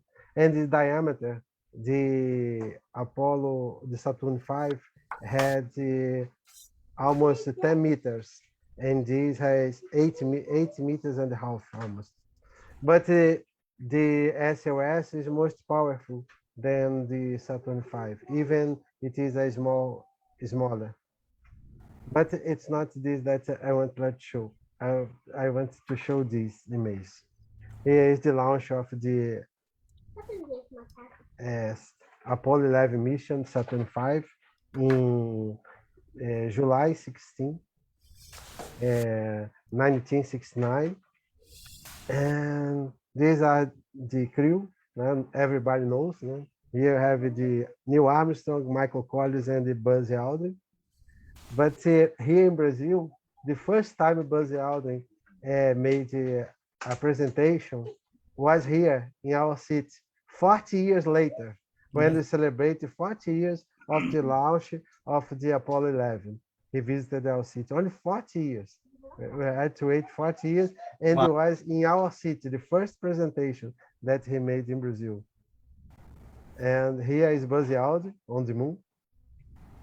And here is the announcement. This happened in November 17, 2009, here in our city. He visited us here. And here are the pictures when he arrived here in our city. Here is Buzz Aldrin, his wife, me, and here is Marcos Pontes, the Brazilian astronauts. Here was the moment that they arrived in our city here, Campus Goitacazes. We have a problem. Part, if you know the history, was this. We got the resources to bring him to our city. But one day before here we will arrive in Brazil, we didn't have a flight to bring him from Rio de Janeiro to our city. Then I asked help to my friends that has a radio program in the morning, the beginning of the morning. He said to me, come in my program and say what's happening. We are going to find a solution. Then I said in the radio program, Buzz Aldrin will arrive tomorrow, but we need a flight to bring him to campus. We don't have a flight to bring him to campus. Wow. Then 15 minutes later, after the end of the program, I received a call, and I received a number of a phone number. And he said, this is the phone number of the former Ministry of Defense in Brazil. You call him now, he will find a flight to bring Buzz Aldrin to campus. And I made a call, and in 2 hours, we had a flight. Wow. That's from the Brazilian Army. A flight from the Brazilian Army, the Minister of the Army, Brazilian Army, that I was talking with him directly. Someone helped me. We are located 270 kilometers from the capital of our state, in the north region of states. And someone knew the ministry that was responsible for all the Brazilian Army, and sent to me his phone number, and I talked with him, and he said to me, no problem, you will have a flight. And this is a Brazilian Army airplane that brought him to our city. Here, when he arrived here, I hear the sound. Can you hear me? Yeah, we can hear. Yes. Can you hear me now, Scott? Yes. Yes, we can. It's a little bit better, Marcelo. Yeah, it is better. Okay. Because I need to change here. Only a moment. I'm trying to move here.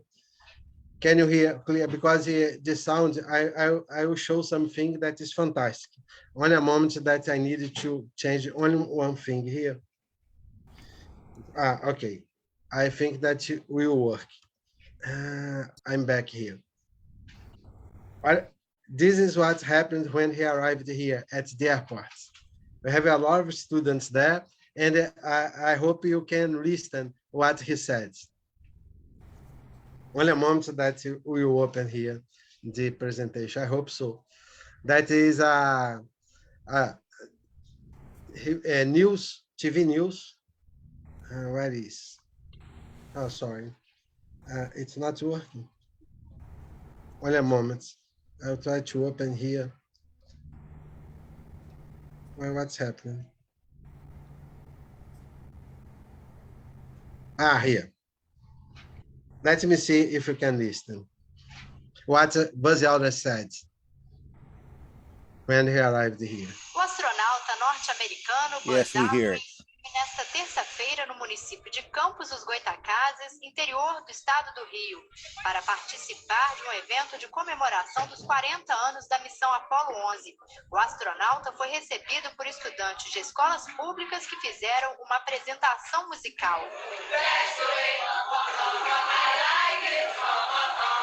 Perguntado sobre a visita ao Brasil, Adrian disse que a recepção foi bem melhor do que pousar na Lua. Lá não tinha ninguém me esperando, brincou o astronauta. It's a better welcome than we had when we arrived on the moon. Nobody was there. O astronauta brasileiro Marcos Pontes, que também vai participar. This happened in 2009 in our city, in November. Disse que era uma Time for me to see this. This is great. He is the Brazilian astronaut that was a minister here of science and technology here in Brazil. And this was fantastic. It was a great experience here. It was a reception at the airport. Here it was me. I have a lot of time. He made two presentations here in Brazil. One for students in this place. You have many people there. You have a lot of students there. And what he said here, I don't know if it will be possible to listen. I'll try to put again. This was my TV program on the TV. I had a TV program during 9 years here in Brazil. A weekly TV program during 9 years. Here is Buzz Aldrin there, but I will show here a short video about what he said. On a moment, how I change it. Okay, it's a short video. Let me see if you can listen. As we in Apollo travel around the world, speaking to different countries after our flight. It's possible to listen? Yes. We can hear it. Yes, Marcelo. Saying we did it, that we participated. And I think that is the spirit in which America strives to do things for all mankind. Personally, I was able to be available primarily because of the education system that I had growing up, and by taking good advantage of things that came along and volunteered and looked for new opportunities of learning new and different things. I chose early in life to serve my country through education at the military academy, and from there to become a challenged but exciting fighter pilot in combat in the Korean War. As I look back, I would not trade any of those experiences for anything. They built a camaraderie camaraderie among my fellow people. When I went to a camp as a youngster, I learned how to get along with people, how to compete friendly, and I think the lessons that you learn now will be with you for the rest of your life, to seek to be all that you can be in whatever your chosen profession. Not all of us can have the opportunity to go to the moon or to go to Mars, but there are challenges for each and every person throughout your life. So meet those challenges with honesty, integrity, and respect for those around you, for your teachers, and for your parents. These are the guides to your life in the universe and will make your life successful and happy. And very good luck to all of you. Excellent. Excellent, Marcelo. Thank you for sharing that. This was fantastic for us. It was the first time he made a presentation. During the night, he made this presentation in the big theater of our city that you know here, no? The Trianon Theater here. He made the presentation here. It was the first time he made a presentation here in Brazil. Here is the opening ceremony of at night. Here, our group with him. You know? Outside the field. Very nice. And here, me with him and the Brazilian astronauts. And this year, in December 7, was the last launch for the moon, the mission Apollo 17. Then in December 19, they arrived they returned to Earth, and now this launch that will happen this night is a return, the begin to return to the moon. I hope soon we will be there again. We have humans on the moon again. And this is what we expect. This is the last mission to the moon, Apollo 17. And they have fantastic images that I hope soon we can see these images again. And here's something that's happening here. That is we have the sundial here in our university. And unfortunately, this was when it was built 25 years ago. It's a vertical sundial. And now the state of the sundial is this. They are destroying the sundial. We are doing a campaign that they fix the sundial. We have again the sundial there. Here is me there. This is my university. And this is how is the sundial. It's in the best place in the university, but they are destroying the sundial. Unfortunately, that was built 25 years ago. And it was the first sundial in our city here in Brazil. This is unfortunately what happens here. It's almost destroyed. I think that if you not fix the problems, soon we will lose. Totally destroyed.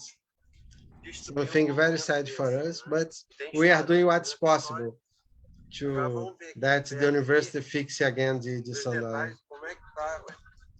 And now we are preparing our new events. Next year, it will happen if everything works well. Here, you don't have COVID and it's possible presential events. We are preparing our 50th international meeting here. That will happen in April 27, 29. You are invited, Scott, to be with us. All of you here will be very welcome here in Brazil. and we hope it will be a moment to celebrate new times Yes. and the new challenges that will appear. No? You can solve these new challenges. Yes. Thank you very much, Scott, for the invitation. Ever, it's a great pleasure to be here with you and all of you. Thank you very much. Yeah, and Marcelo, I posted your article on the darksky.org website about your efforts to protect dark skies there. So, yeah, and sorry for my mistake. we are Latins. Thinking, a little ahead of myself. But anyways, thank you so much, and we'll see you hopefully next Global Star Party. It will be a pleasure. I'll be here. Okay, thank you. All right, so up next is Dr. Daniel Barth.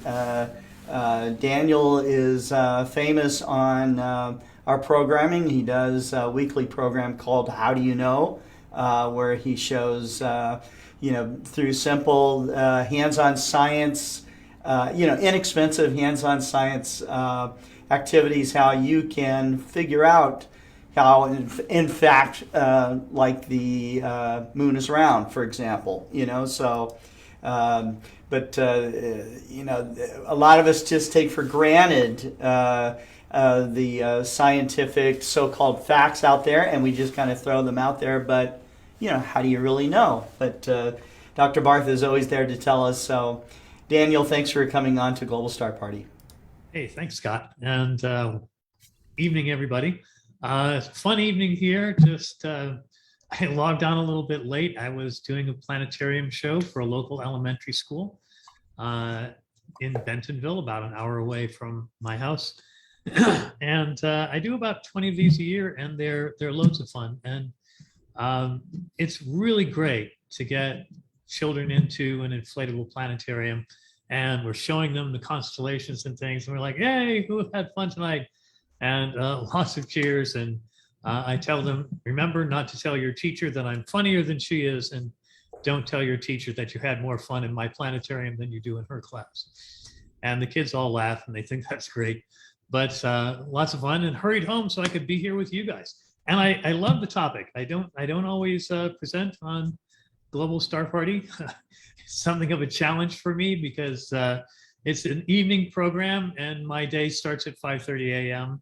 and I get up for early morning classes and all that sort of stuff. But I saw the topic this week, looking at new light, and I said, Scott, I got to join. I got to do this week, because there's such exciting things. You think about when we take our telescopes out, when we take our binoculars out, and we look out into space, what we're really doing is we're looking out away from the sun. You think about the Earth rotating, and as it carries us around across the terminator, and we're now looking at the night sky. The night sky is by definition away from the sun. And I once had a university administrator ask me why I had to do all my labs at night. And I quipped that there was only one star during the day, and it got kind of boring after a while. We needed to see more stuff. But if you want to see more stuff, you look away from the sun. Interestingly, the folks at Cerro Tololo Observatory, they're using a dark energy camera. They're hunting for dark energy, and they're using this really highly sensitive wide field camera.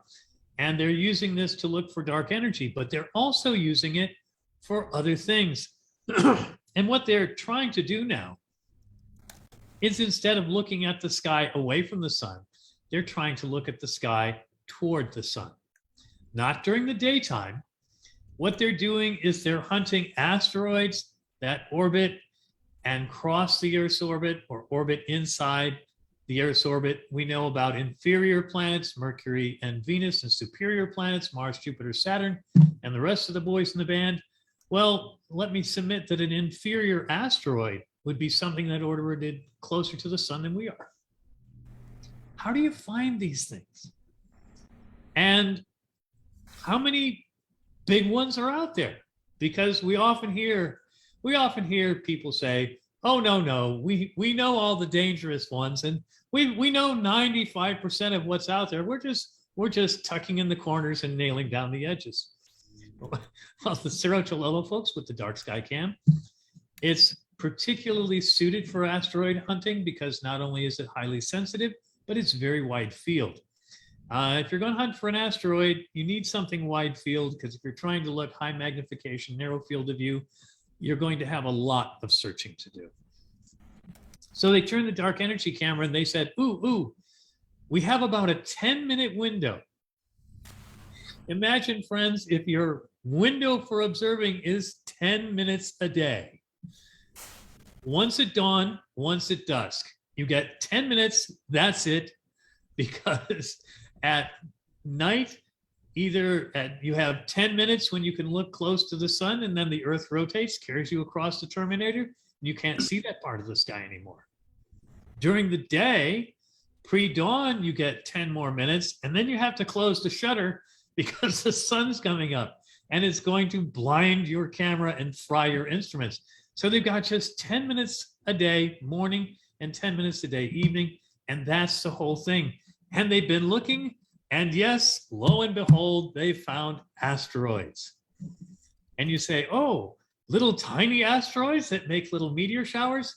No, they found 1.5 kilometer killers. Now, we all know about the famous Chicxulub impact, and I hope I'm saying that correctly, friends. The Chicxulub impact, 65 or 6 million years ago, that wiped out the dinosaurs. I was pointing out to my students today, I was saying we have to teach the controversy, but it's good to teach old controversy. We have to teach science as a process that's not perfect. And we have to remind our students, the way Galileo reminded the Pope, don't link your beliefs with your science, because beliefs should be forever and science is always changing. But we don't teach science that way. We say, oh, we have these great discoveries from these great people, Newton, Galileo, Copernicus, and we teach them as if they're carved on stone tablets and they came down the mountain, and that's not the way science works. I was reminding my students, I said, if you get to be old enough and you pay enough attention, you'll find that there's a whole lot of stuff you used to know which isn't true anymore. The title of my lecture was This Used to Be True. And the idea was, oh, we know where all the really big asteroids are. No, we just spotted a 1.5 kilometer killer. Now, the dinosaur killer was about 7 to 10 kilometers. This thing, this new 1.5 kilometer asteroid, it crosses the Earth's orbit regularly. You think about that. A 1.5 kilometer monster that crosses the Earth's orbit regularly. What would the impact be like? 1.5 million megatons. Ugh. Yeah, you think about this and you're like, oh, well, that will scotch the weather depending on where it lands. That will scotch the weather in an entire hemisphere. You're talking extinction level event for lots and lots of species. You're talking about, oh, if you bullseyed, and we did this on my program, and we got the Purdue Impact Simulator, and we said, okay, 1.5 kilometer wide asteroid, and let's have it land in Arkansas. And it was about 50 miles away from my home, but I was inside the outer crater, and we realized the blast effects and the ejecta pattern covers North America. We're like, wow, this is really horrible. And every time somebody says, oh, we know them all, I'm like, you know, you need to be prepared to look with new eyes in new places with new light in order to see these new things. We make assumptions, and we as teachers are guilty of this. We make assumptions and we teach science as if it's settled. And you hear people say things like 97% of scientists agree. Science isn't about polls, friends. All right. In the lifetime of Galileo, if you asked who believes in the sun-centered solar system, it would have been what? A couple of dozen very reluctant hands raised. The rest of the world said, no, the Earth is the center. When we look with new eyes in new places with new light, we find new things.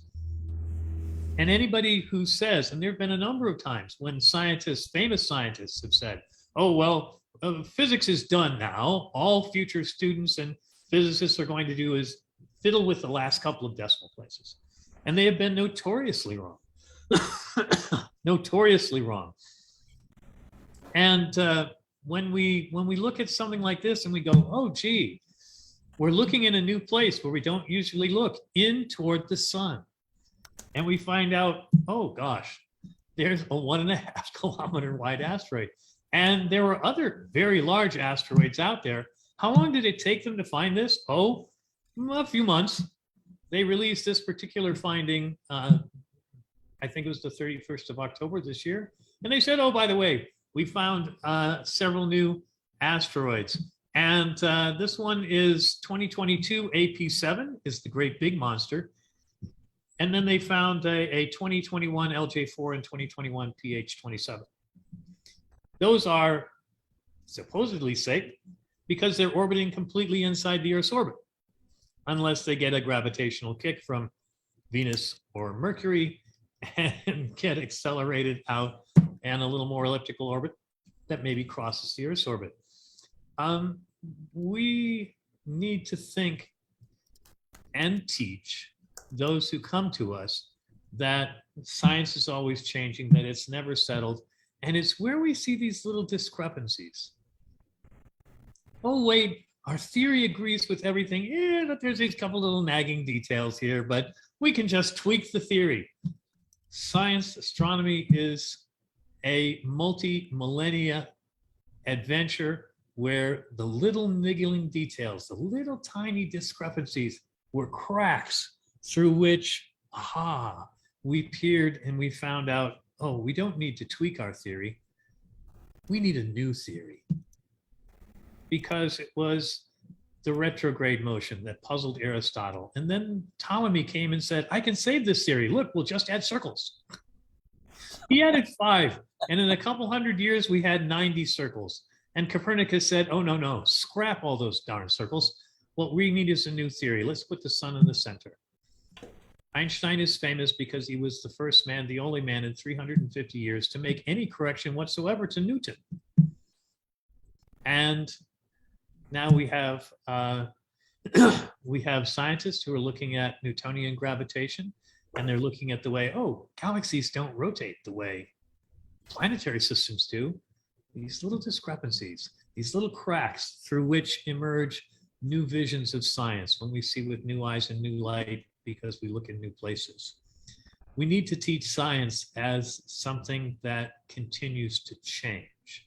And this program is so important. And Scott, gotta really give a hand to you because this program is so important. Give my hand to everybody else out there because it is this group of speakers that makes, and the audience that makes Global Star Party. It's awesome. So it is indeed. It has life of its own.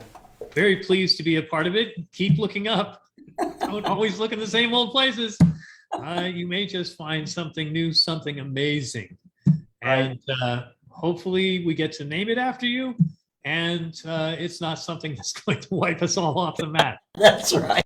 Like a 1.5 kilometer asteroid, which would be that would be you go from being famous to infamous. Yeah, infamous, right? So. Yeah, let's hope it's not a tuck your knees, head between your knees, and kiss your bottom goodbye. Yeah, right. Event. But I just have to applaud the Cerro Chololo people for, we have this teeny tiny window. Let's look for things closer to the sun than us. And it's something that as astronomers, we never think of. We like, oh no, we need to wait till astronomical twilight when the sky is good and dark, when we can see fun things. Yeah. It really is, it's amazing. Out there in the glare. That's right. It's there in the glare, exactly. Yeah. Anyway, I'm off for the evening, friends, because my morning starts very early tomorrow. Yep. But it's been a joy to be here, and Scott and everybody else, thank you very much. Thanks, Daniel. Thank you. Okay, so we are running a schedule, and I've asked Gary Palmer if he could step in for a few minutes. We haven't seen Gary in quite a while, and so it's good to have him tune in and to get reacquainted with this amazing astrophotographer. Gary, it's all yours, man. Thanks, Scott. Hi to everybody. Thanks for asking me to come on. Has been a while. Been busy. That's all I can say. Really, really busy at the moment. All sorts of things going on. So it was a little bit short notice to come on tonight. So I thought, well, what should we look at? Sun's getting quite busy at the moment. We've seen lots of different activity on that. So I thought we'd have a delve into that area for the moment. So I'm just going to move some screens around so I can start sharing mine. I'm going to bring up some stuff here. Give me 2 seconds. Just get it prepped. And there we go. Hopefully you can see that. Okay. Yep. We see the 4 wavelengths you shot the sun with. Yeah. So what I've been doing really over the last year is working on a unit that I had on one of the star parties, the solar Rotarian. And the idea behind this is switching between the different wavelengths that are available to look at the sun. What we're doing with this unit now, we've got one in Spain and there's one here. They are actually going to start being retailed soon, really over the next month. All of the testing work's been done. Everything seems to work well. But the idea behind this is if you have separate telescopes, separate filters, and you're changing these around, you're switching around, it's really, really hard to get the different wavelengths aligned. And this was the idea behind the unit, was to keep all of the wavelengths aligned perfectly. We can go back to them time and time again. And the difference is now is really with cameras. It's changing the camera now. Now, these are all mosaics. So that's what makes this a little bit different. And I thought we'd have a look at how we're doing those now, because we've automated some of this. Not all of it. Some of that we're still working on, and the system we've got running in Spain, that's really the thing we're playing around with to try and get this all up and running together. So first off is really how we are getting these together. So there's a piece of software, free piece of software called Planetary System Stacker. If you've got lots of images, excuse me a second, if you've got lots of images, it's a really, really easy way of automating part of the process. And that's the stacking of the SER files. All you need to do is open this up. So we just go up to the file. Hopefully it'll work in a second. Right. Let me just go there, because I've probably already done this. Right, try again. Open up where you've got the images. So these are from today, just for example. So we would select some of these, however many you want. Open them up. Once they're open, if you go to automatic here, it will more or less do all of this off the cuff. So you don't have to worry about doing any settings. And away it would go. It's going to start working on all of these once you hit the start button. Now, I'm not going to run that now because it's going to go over what I'm sort of trying to do and use up a lot of the resources. But one of the biggest problems with a lot of the systems is you've actually got to sit there and manually do this. When you've got a lot of data coming in, and to give you some idea now, the systems here in an hour, we can eclipse 400 gigabyte of data. So that's a lot to sit there and work with. And I just found that I wasn't getting the images out in a day. You know, 10 years ago, our cameras were really small. You used to take a bunch of images and I would have them out by lunchtime. Now they're taking forever to process just because of the size of the files. But once this has run through it, you end up with these all in your folders. You can go off and sharpen these. So I'm just going to bring a folder on. You would have these come into your folders. You can go off and sharpen them in Registacks as a single image. If you're doing mosaics, quite often it works out better sharpening them afterwards. But this is one of the data sets. If we bring up Photoshop again, you'll see these different images: sodium, magnesium, calcium. And then we're going to start bringing these images in to do the mosaic. Now, some people will say, well, why use Photoshop? You can use Microsoft Ice. So, yeah, you can use Microsoft Ice. But Microsoft Ice, depending on what you're putting in there, will have a meltdown. That is the easiest way of putting it. It will start throwing images all over the place. So if I just open up a data set that I know doesn't work in here, we're just going to grab all of these, drop them in.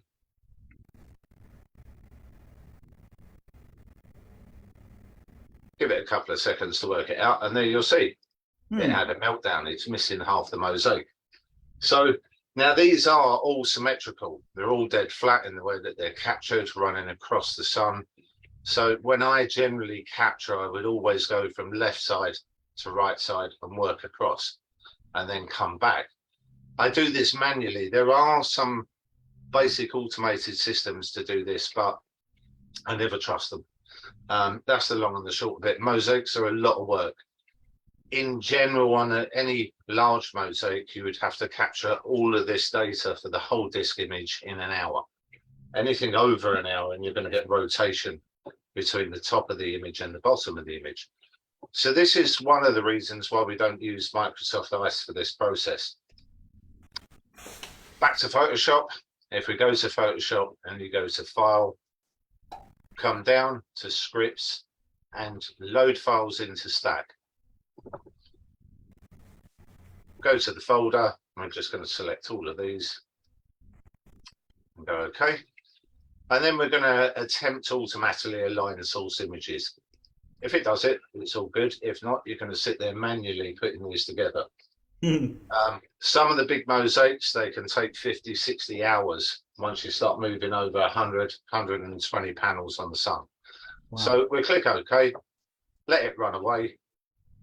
Now, one thing that you do have to do before you put these images in here is crop any stack lines off. If you don't crop the stack lines off of the single frames, you're going to end up with lines all over the images. And when we go to blend it, Photoshop doesn't like that.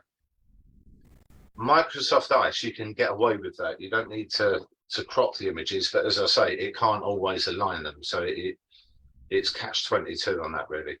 So we just give this a couple of seconds and it will run through what it's doing.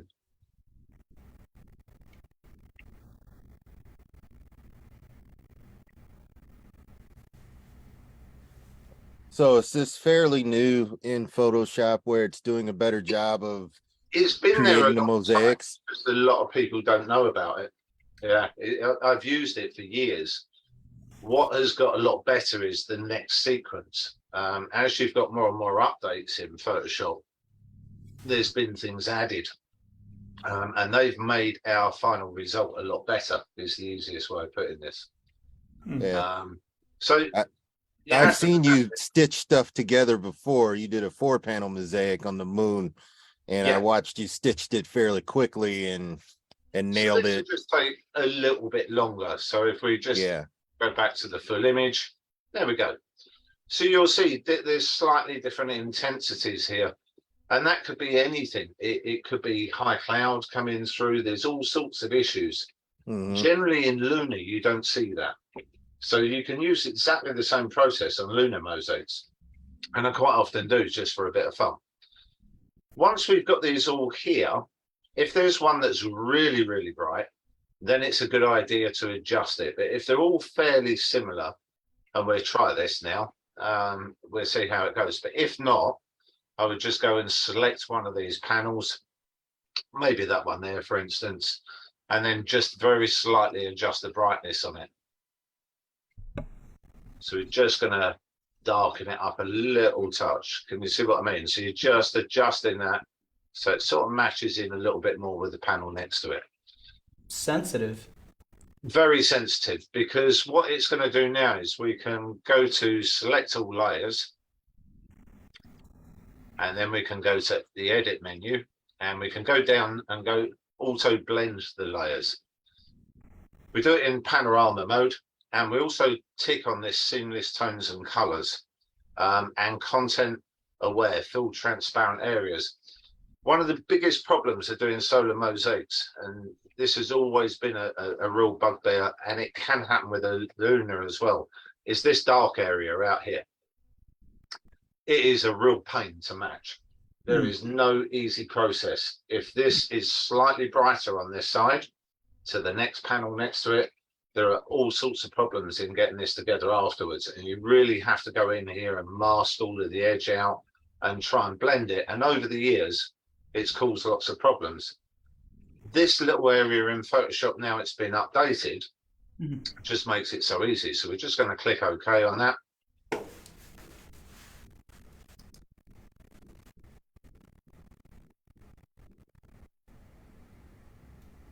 And there we go, one full disk of the sun. You'll see how it's matched in the intensities on the edges. So we've got no sort of bright areas there. It's brought everything together. Now what we can do is just flatten the image. So if we right click on one of the layers there, we just flatten the image and then deselect.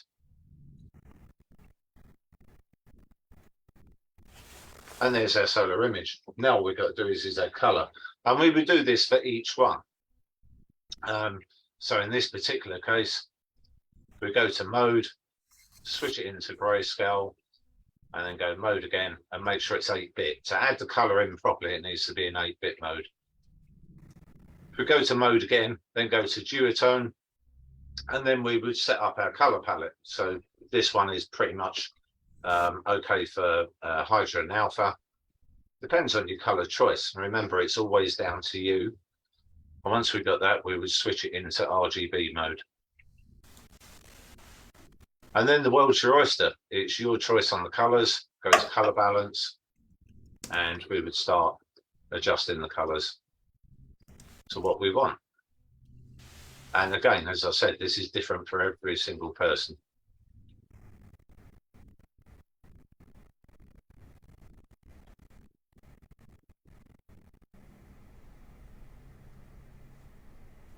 Let's just use that as an example. If you want to get the red out of the background, if you go to adjustments and contrast, and then select the legacy mode, that will drop down the background very slightly, and then raise the intensity, make it brighter on the surface.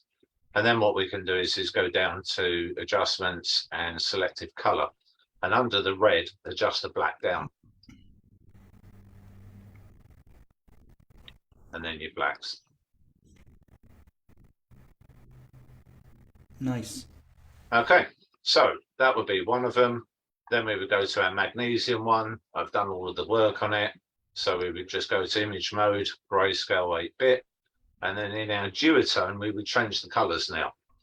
So now we were looking for a green. So we're just going to randomly pick something to start to turn it green. That'll work quite well. And then we would go back in RGB mode and your color balance and adjust it accordingly.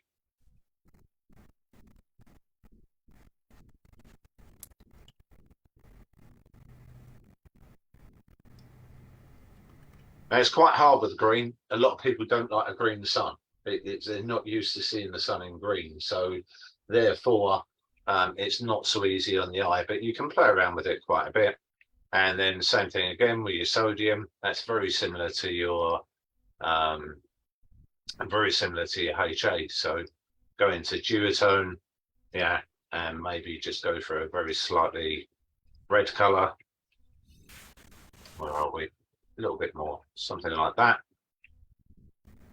And then we would adjust this and so on. And that would be it. That would be how you do it.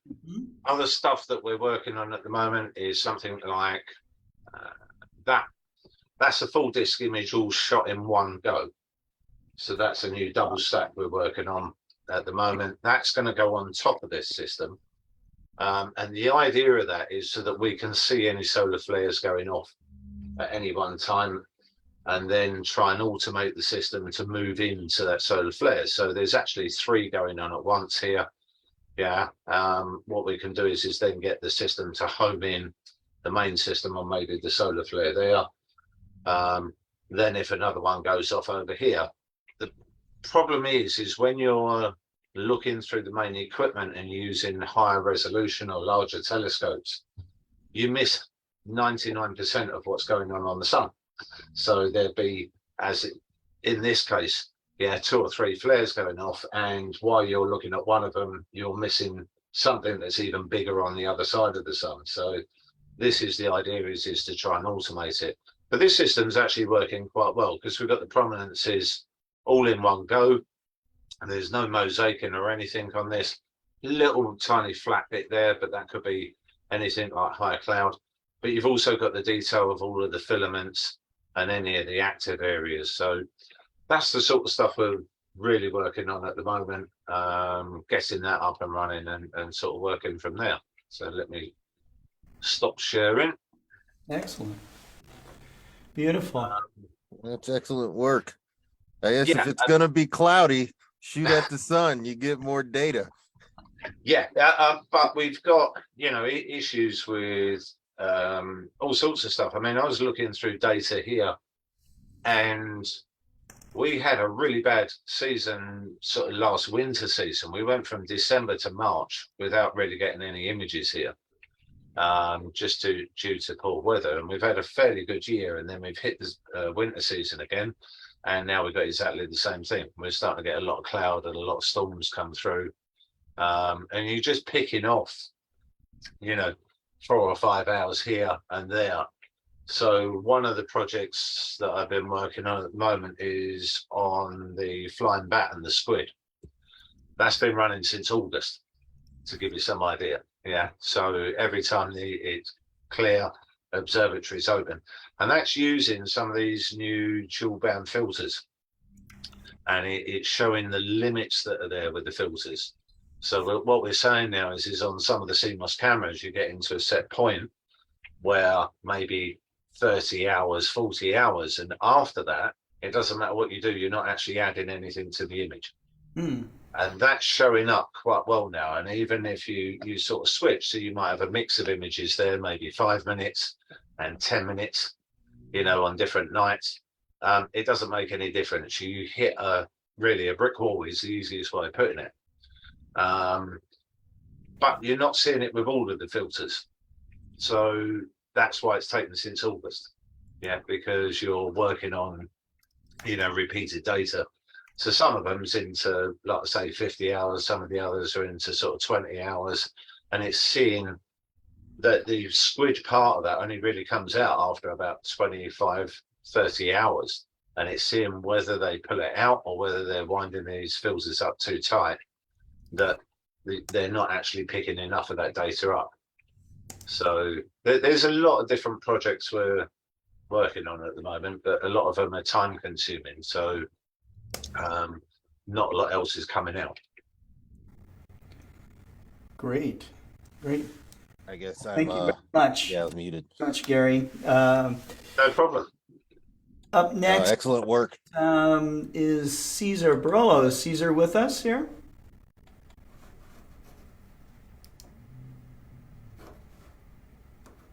I thought I saw him earlier. I did see him earlier. I have a presentation ready if you want to. Yeah. How about if you go ahead and go on, Adrian?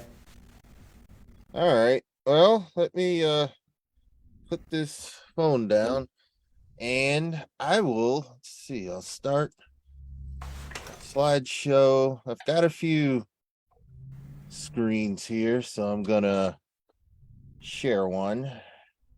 It'll be screen 2. So when I saw the presentation I was asked to do, I saw that I had blood moon, and so I said, okay. So I actually found a couple of images from eclipse past, and I decided to go ahead and just put it all together in a presentation. So this is my presentation, Blood Moon, when the alignment of the sun and the earth casts a new light on the moon. And these are affiliations that I'm with University Lowbrow Astronomers, the Astronomical League. This is the RASC, and I'm also a member of Warren Astronomical Society, also in Michigan. So part of a few clubs. And Scott, I need to add the Explore Scientific, the Explore Alliance tag on there somewhere. I got to add that for presentations. So let's see if this works. Here we go. GSP 74. And I shared with the world these 4 images of me trying to capture the eclipse. The one in 2022 happened similarly. So the moon did the same sort of thing, maybe from a different angle. As I recall, the moon disappeared from upper left in the northern hemisphere to lower right. And we only got to 97%. So there was this little part of the moon that was lit up, that stayed lit until the moon image, or the moon moved out of shadow, and then more of it began to show up. So we never got to totality. Yeah, that kind of reddening effect. And actually, Yeah. these shots where it shows partial illumination, I think are fascinating because you see all these gradations on the moon. Yeah. And I think I do have another one of these coming up later. But I did a little bit of research, just a little bit. Call me the common man astronomer here. And I said, we see the moon, it has this reddish look. And it isn't necessarily during the eclipse. We get it low to the horizon, and it carries kind of this similar reddish color. Now, I looked up this term, Rayleigh scattering, I believe is how I think it's pronounced Rayleigh and not Rayleigh. Rayleigh. Rayleigh, okay. Being corrected is Rayleigh. Is it Rayleigh? Either way, we just had a doctor come on and tell us, science is always changing. So always be willing to learn, even as you're doing your presentation. But this scattering is what is responsible essentially for the reddish view cast on the moon as it rises and as it sets. So these are rising moons. This is a rising last quarter, which you don't see as often unless you're up at 3 a.m. Again, and I think both hemispheres, if you want to be up to see the waning moons, they usually show up in the sky during the day, but close to the horizon, they carry a similar color. And this is an interesting image here because you see the moon's a little above where the belt of Venus is here. As soon as it gets down here, it assumes that color. This image there, the moon is actually low on the horizon. It's turning to that reddish orange color. And as you notice in these images, the Milky Way was visible. That's going to come into play later as I go through the presentation. So, and if you've got smoke in your sky like we did, I noted July of 2021, that cast a reddish hue on the moon as it got up in the sky. This is maybe a couple of hours after moonrise, and we had smoke in the sky. And now that I think of it, I think this was more than a couple hours after moonrise, because look at where Tycho sits. Tycho is generally your indicator for how high the moon is on a close-up. If it's to one side, it's rising, to the other side, it's setting, and near the middle like this, it's actually high up in the sky. So no, and I was incorrect earlier. The moon is up in the sky and it's still red. So different things can turn the moon red. I looked this up closely, and it turns out the Rayleigh scattering happens, but while the Earth is in between the moon and the sun. So the light that's scattered from sunlight going around the Earth's limb and then gets cast on the moon.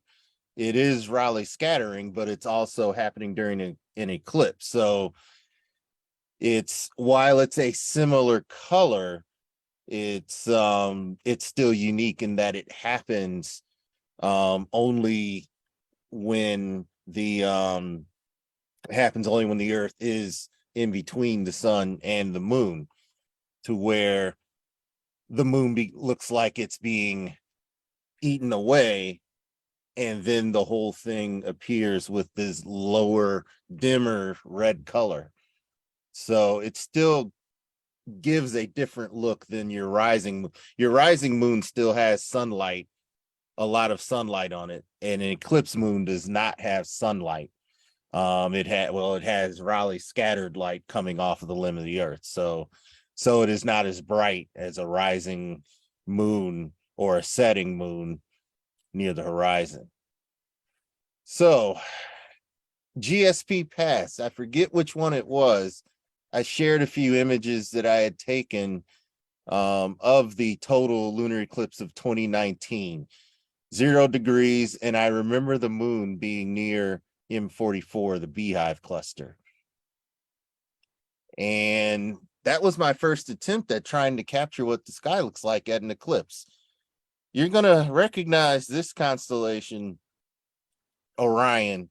You're going to see him a lot throughout the remainder of this presentation, because Orion tends to be around this time of year when the moon is being eclipsed.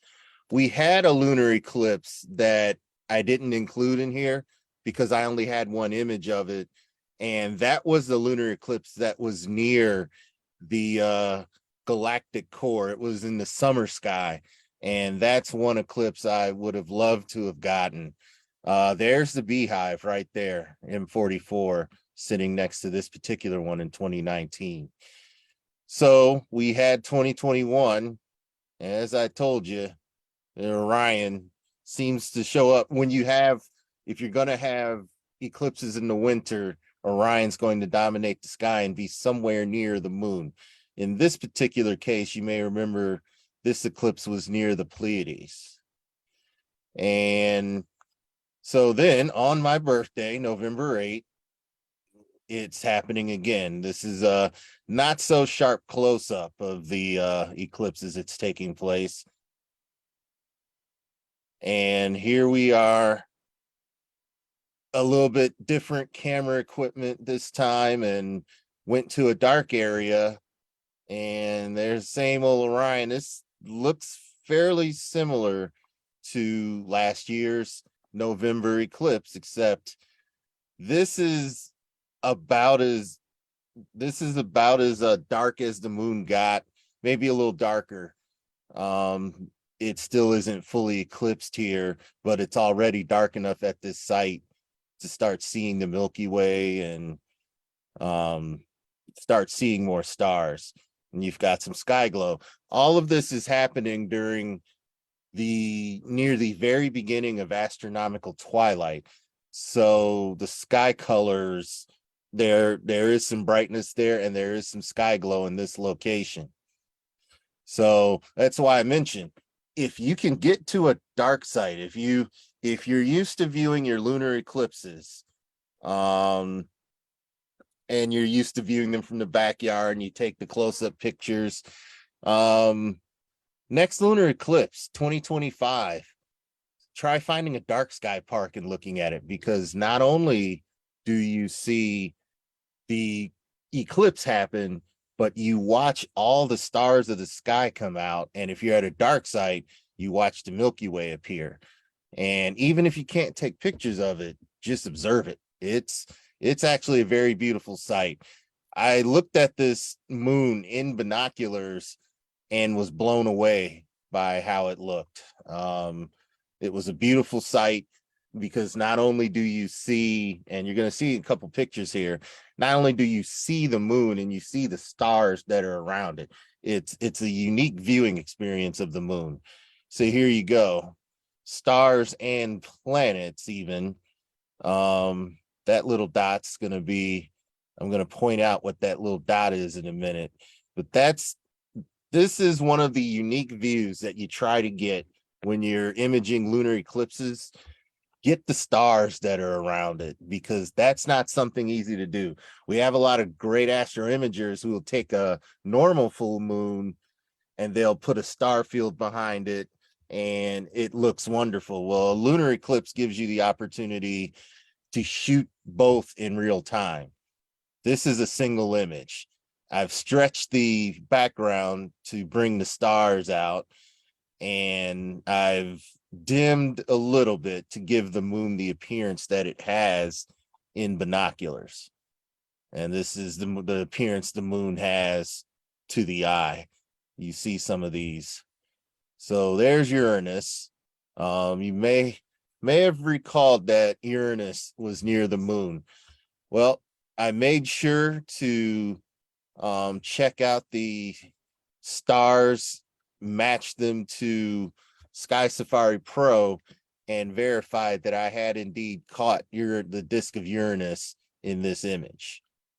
So there sometimes nearby planets will show up, even ice giants will show up if they're nearby. So this was a very recent find in the images that I take multiple images, take different kinds of images, because you never know what you'll get. I had left this eclipse thinking, well, I didn't take a shot of the moon with Uranus. Come to find out when I looked through my images, yes, I did. So this image hasn't been shared online. It will probably get shared online pretty soon here, but you all, the GSP, are the first to see this one, because I figured out that I actually had it. So that was nice. Now this image, you have the California Nebula. This time I'm using a modified camera. Going back to, really quickly, I'll go back to this image.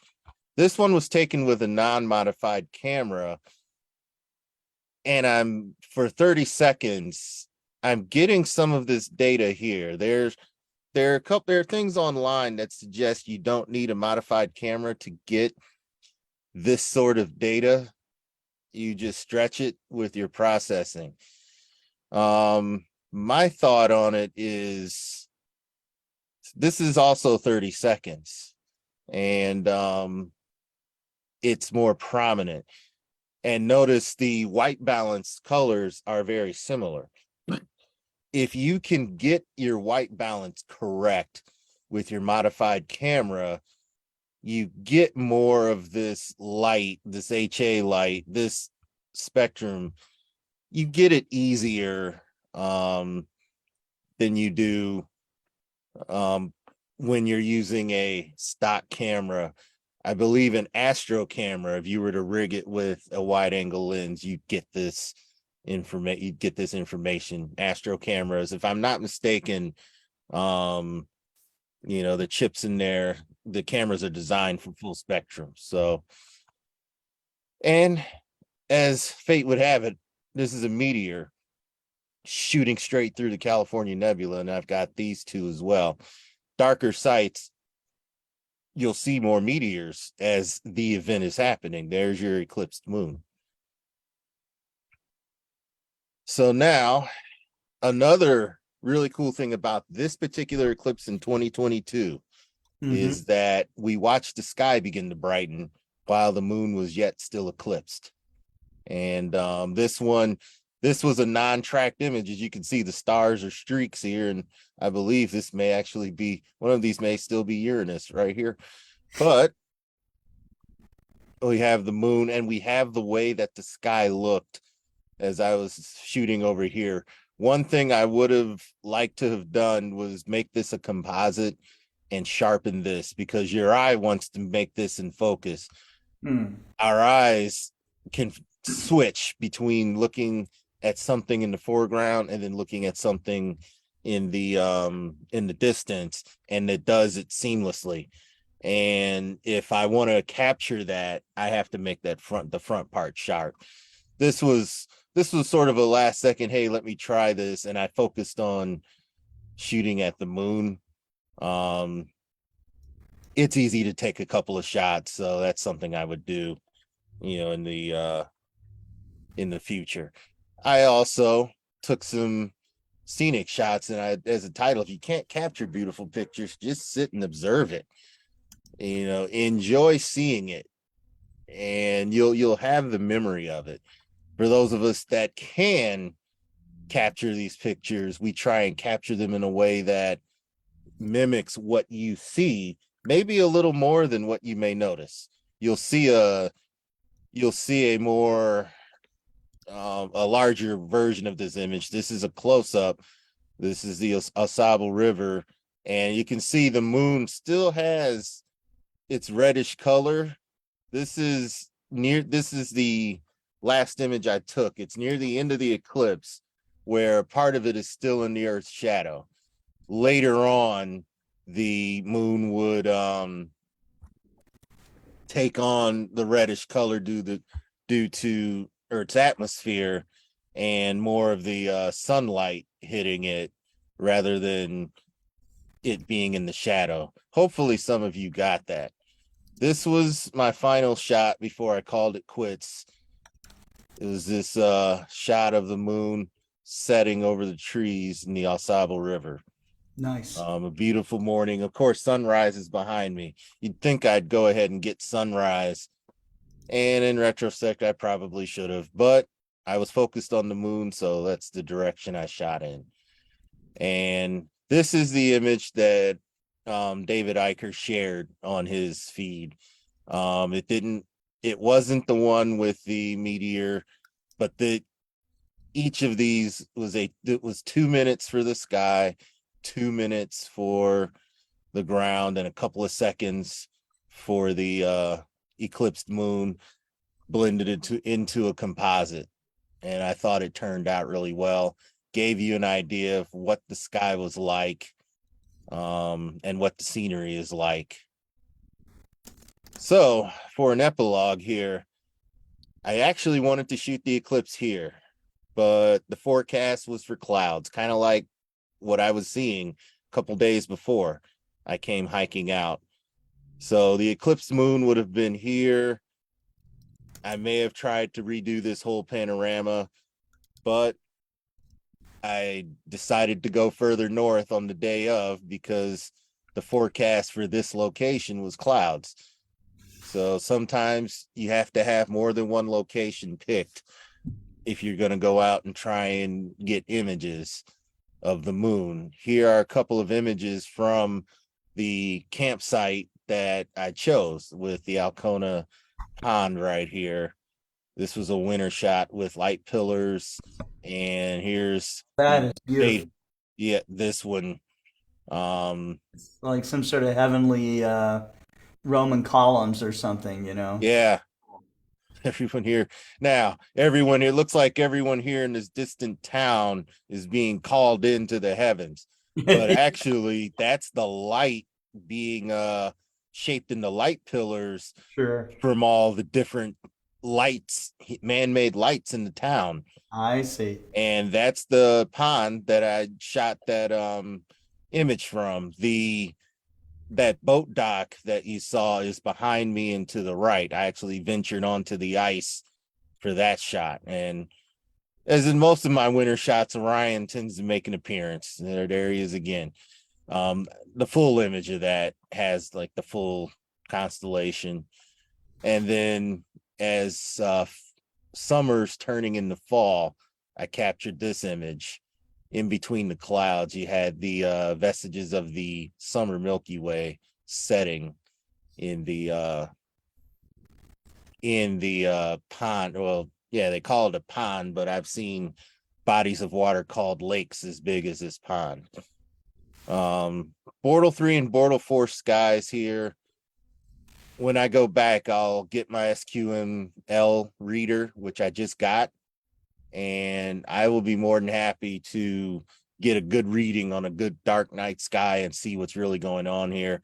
I think the numbers are going to shade more towards Bortle 3. It is a nice darkness.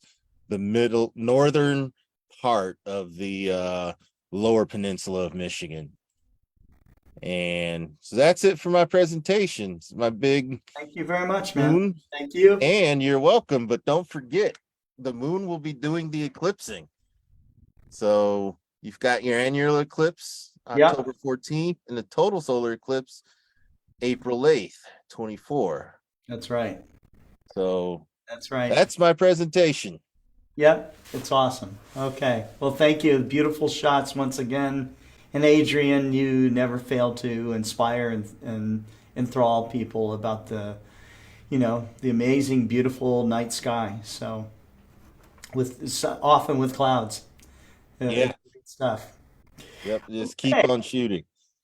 Keep on shooting. That's right. And now the anchor of the program has arrived, Cesar. Cesar. That's right.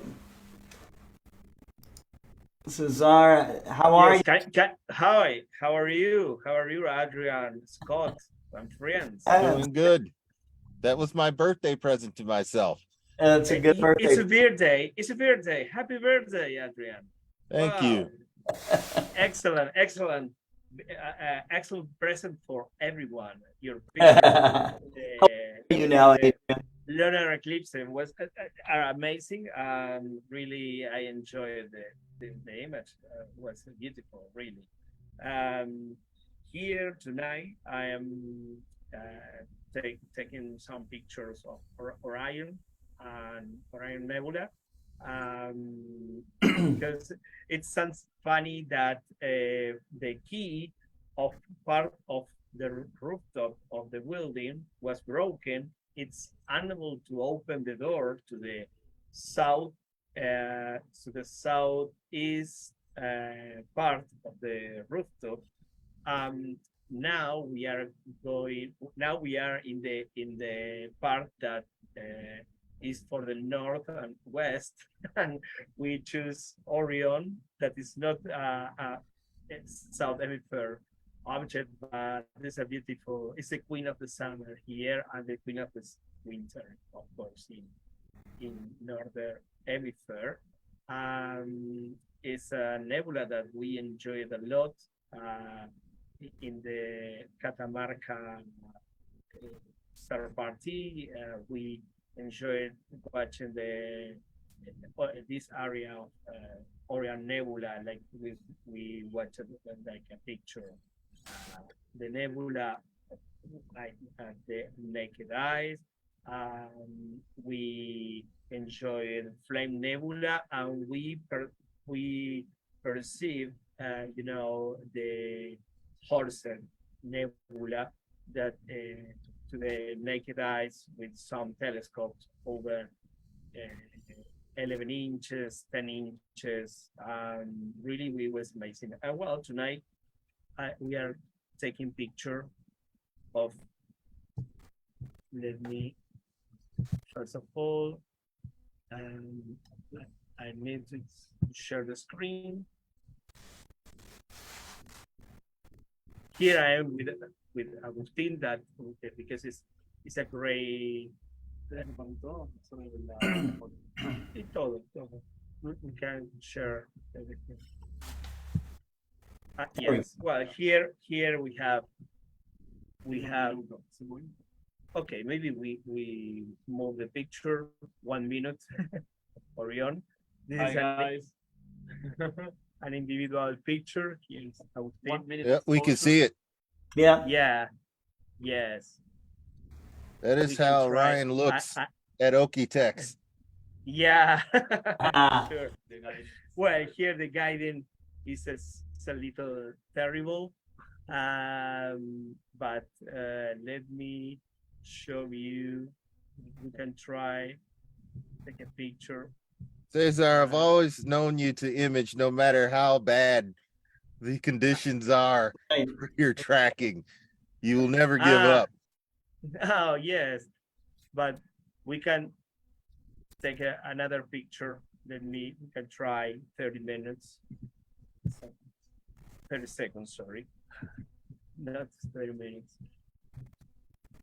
Well, here you can see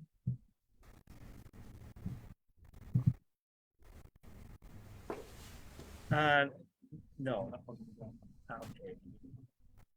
I tried to show you the trapezium, but don't give me the possibility, the software, while take the picture to show. I can.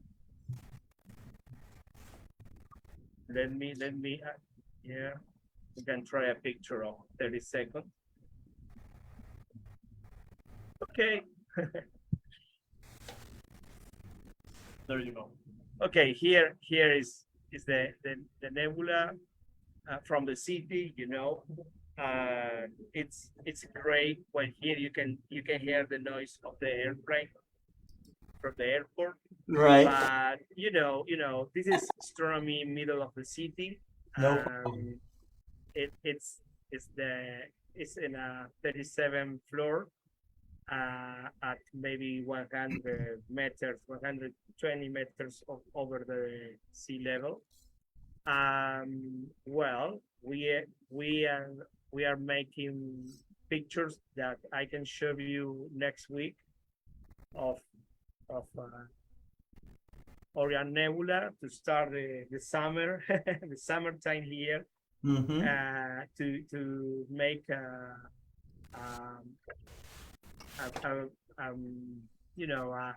picture of a nebula that is really the queen of the night in summer here.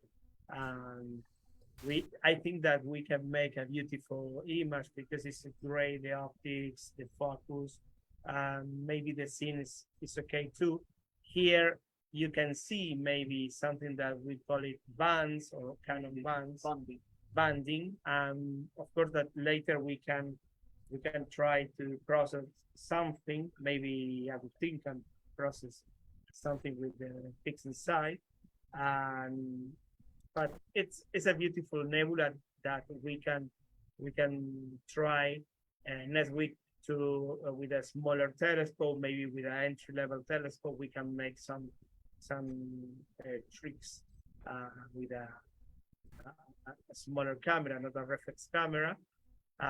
Well, we can make a lot of different things. When we will be having the another part of the roof watching to the south, we can make a picture of Tarantula Nebula. That was my idea originally, but we can't open the door and for the other side of the rooftop.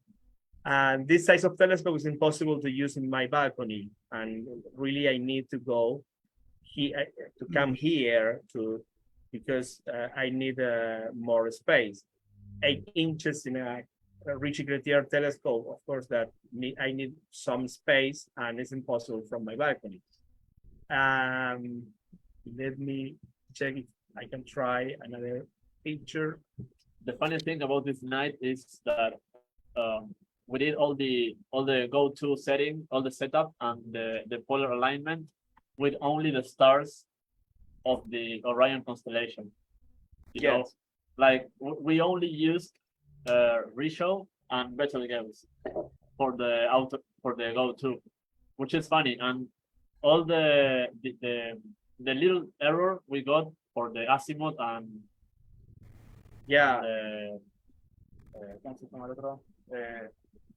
azimuth and altitude.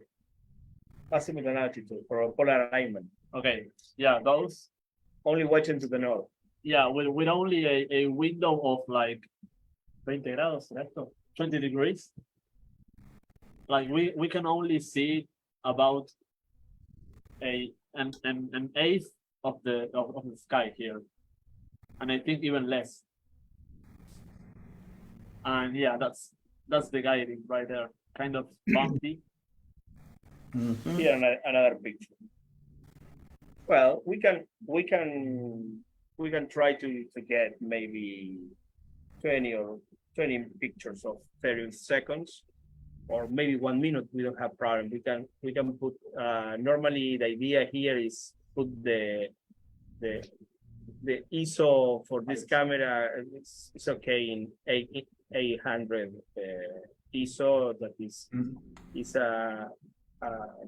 a good point. It's the sweet point, and it's something that is great for this camera. Well, I think that next week I can show you next presentation. I can show you a great picture of a nebula, Orion Nebula from the city. Maybe we can try something more tonight. Well, this is my presentation. Thank you so much, Cesar. Excellent. Yeah, it's great to have you guys on and to be observing with you live from the balconies of Buenos Aires. So it's great. I love it. Yeah. Yes. It's something that we have really. It's fun that we have the possibility, and of course that my entire idea of interaction to the people to use their own telescope in the middle of the city is something that every day that, for example, we saw many telescopes like the National Geographic 140, 114 millimeters. It's an entry-level telescope. The kids are making things very beautiful in observations, and it's an entry-level and very educative telescope. It's something that is great for kids, for people that are not kids, and really they start to use a telescope with open wide vision, and this is very important. That it's very important to don't have frustration about the first time that you use a telescope, where the things when sometimes you use maybe 300 magnification, for example, in a small telescope, and the dealer don't tell him that don't use the Barlow with the smaller eyepiece the first time, and maybe they use the entire capacities of their telescopes. You have very small refractors, the idea is use short tubes with great optics, and where the people understand that they are watching, and the quantity of light in their eyes is enough to understand or see the nebula or see a cluster, when the people tell me that, yes, I found Orion Nebula, I found, as you told me, maybe I know Omega Centauri. I remember the great day that we take a picture of Omega Centauri with the National Geographic 114 millimeters, the bumper tube. That is my favorite tube in my home. The bumper tube it's a treasure in our home. And do you remember, Scott, that I showed you the tube? Yes, and with them, yes. And I say something that is great, because it's maybe for a donation or for use here in home. And we found with these very simple telescopes that you can make a lot. Before, to make a big telescope very special, you can prepare as customer using something that you can start to learn and enjoy more your second telescope, that can be a special telescope. Like if, for example, in your bag it's Cesar Maxi telescope, or the special refractors of the line of FEC 100. Of course, that are beautiful, but if you start with a smaller and open wide vision telescope, you can enjoy a lot and you can learn a lot. For the second telescope, you're special by buying of the special telescope. Like this is RC telescope, you have a lot of focal length. Last week we have many problems with the collimations, and you have, it's part of the fun. Maybe you have a lot of different things. When the people say, okay, I was frustrating because I can't make the right focus. And okay, some people that, for example, the people that fly airplanes, model airplanes, models RC, sometimes they crash their own RC plane models. It's part of learning how to do the Yeah, flight. absolutely. You know? Yeah, and sometimes they are happy. I say, why you are happy? Because okay, I crashed it, but I have my entire week to refurbish and repair. Yes, part of the hobby. We're kind of masochists by now. Yes, sometimes we enjoy the suffering of learning. Yes. Yeah, not getting anything to work, not even the alignment, not even the go-to anything, and then it works for like one microsecond. It works for 1 microsecond, and that's all the happiness. That's all you get right there. Yeah, and that's enough to have enough. Just to sustain you for a while, huh? Yeah. Yes. Yeah. Absolutely. Yeah. Okay.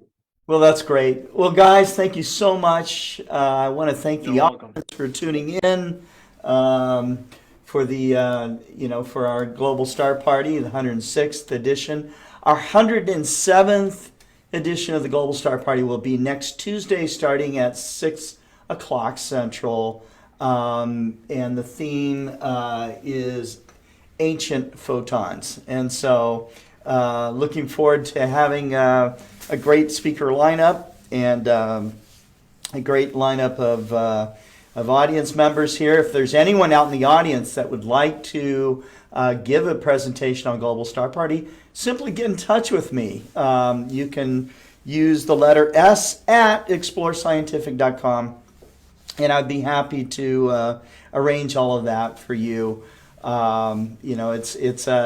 It's fun and thrilling to be in front of a global audience like this, and it'll sharpen your presentation skills and give you some experience for giving more presentations to other clubs, which is what it's all about. So, yeah, Cesar, I have a question for you before we go. How many presentations are you now giving, or maybe a better question, on average, how many lectures and presentations do you give a year? This year or in my entire career?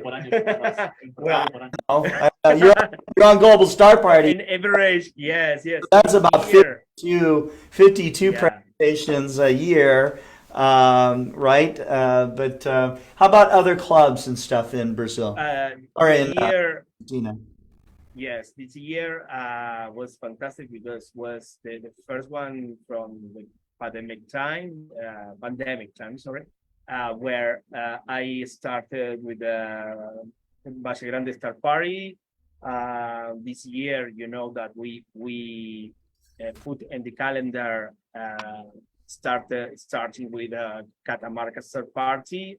We made a lot of presentations with the guys of San Miguel Observatory, and maybe I account now about 10 different events, counting meetings and star parties and special meetings to for example, well, we preparing in our new store that we are making our new store in the downtown of the city. We are having a big basement that we can use like a warehouse in a middle part, and another middle part it will be a small auditorium and a place to recording videos for social Great. yes, for social media, interactional videos, and of course real live place to meet people, to talk. We are really exciting with this. But to do interviews. Yes, it will be a place. Live streaming. Absolutely. We are having actually we have people working in the basement, because we are restoring the complete basement to have, of course, a great place without humidity, without, all about that you need to make a great place. Over this is an optic store with a huge part of technology, 3D printers. I preparing the machine for polish mirrors. It will be a very interesting place to show to the people. A Foucault test is ready to use in the basement. As a very interesting test for quality, maybe we can do it with more in the future. We are having a table for optics, for control, for interferometric control. Well, this is that really it's a year where I'm having 30 years working in my business. It's very inspiring for me. That is all alive for 10 years, selling telescope, repairing, teaching to the people, and I am preparing the new store like a special 30 birthday of my specialty. Is my That's work, great. my shop. That's great. And it will be very exciting. Well, when you're ready for it, Cesar, we can also do some special seminars for your customers. For your general public. I'm doing one coming up here real soon for a dealer in Armenia. So for Space Shop 42, and we've got lined up already Christopher Goh and Ocean Zakarian. Ocean is one of the Tuan night sky photographers. It does beautiful, night sky images from all these sacred sites and stuff like that around the world. Really cool. So it starts off with night sky photography, planetary imaging, and then we'll be doing deep sky imaging as well. So kind of a 4-part series, and we can repeat that with audience for you as well. So let me know. Okay. It will be a pleasure, and of course that I am totally open to make this, and it's something that for me is very good, really great. Cesar, thank you so much, and take care. Thank you, Scott. Take care, and take care to all the audience here watching. And you guys at least stay up and or set an alarm and watch the the Artemis launch here. So I think it will be historic if it takes off. And so far I think everything still looks pretty good. So keep looking up, everyone.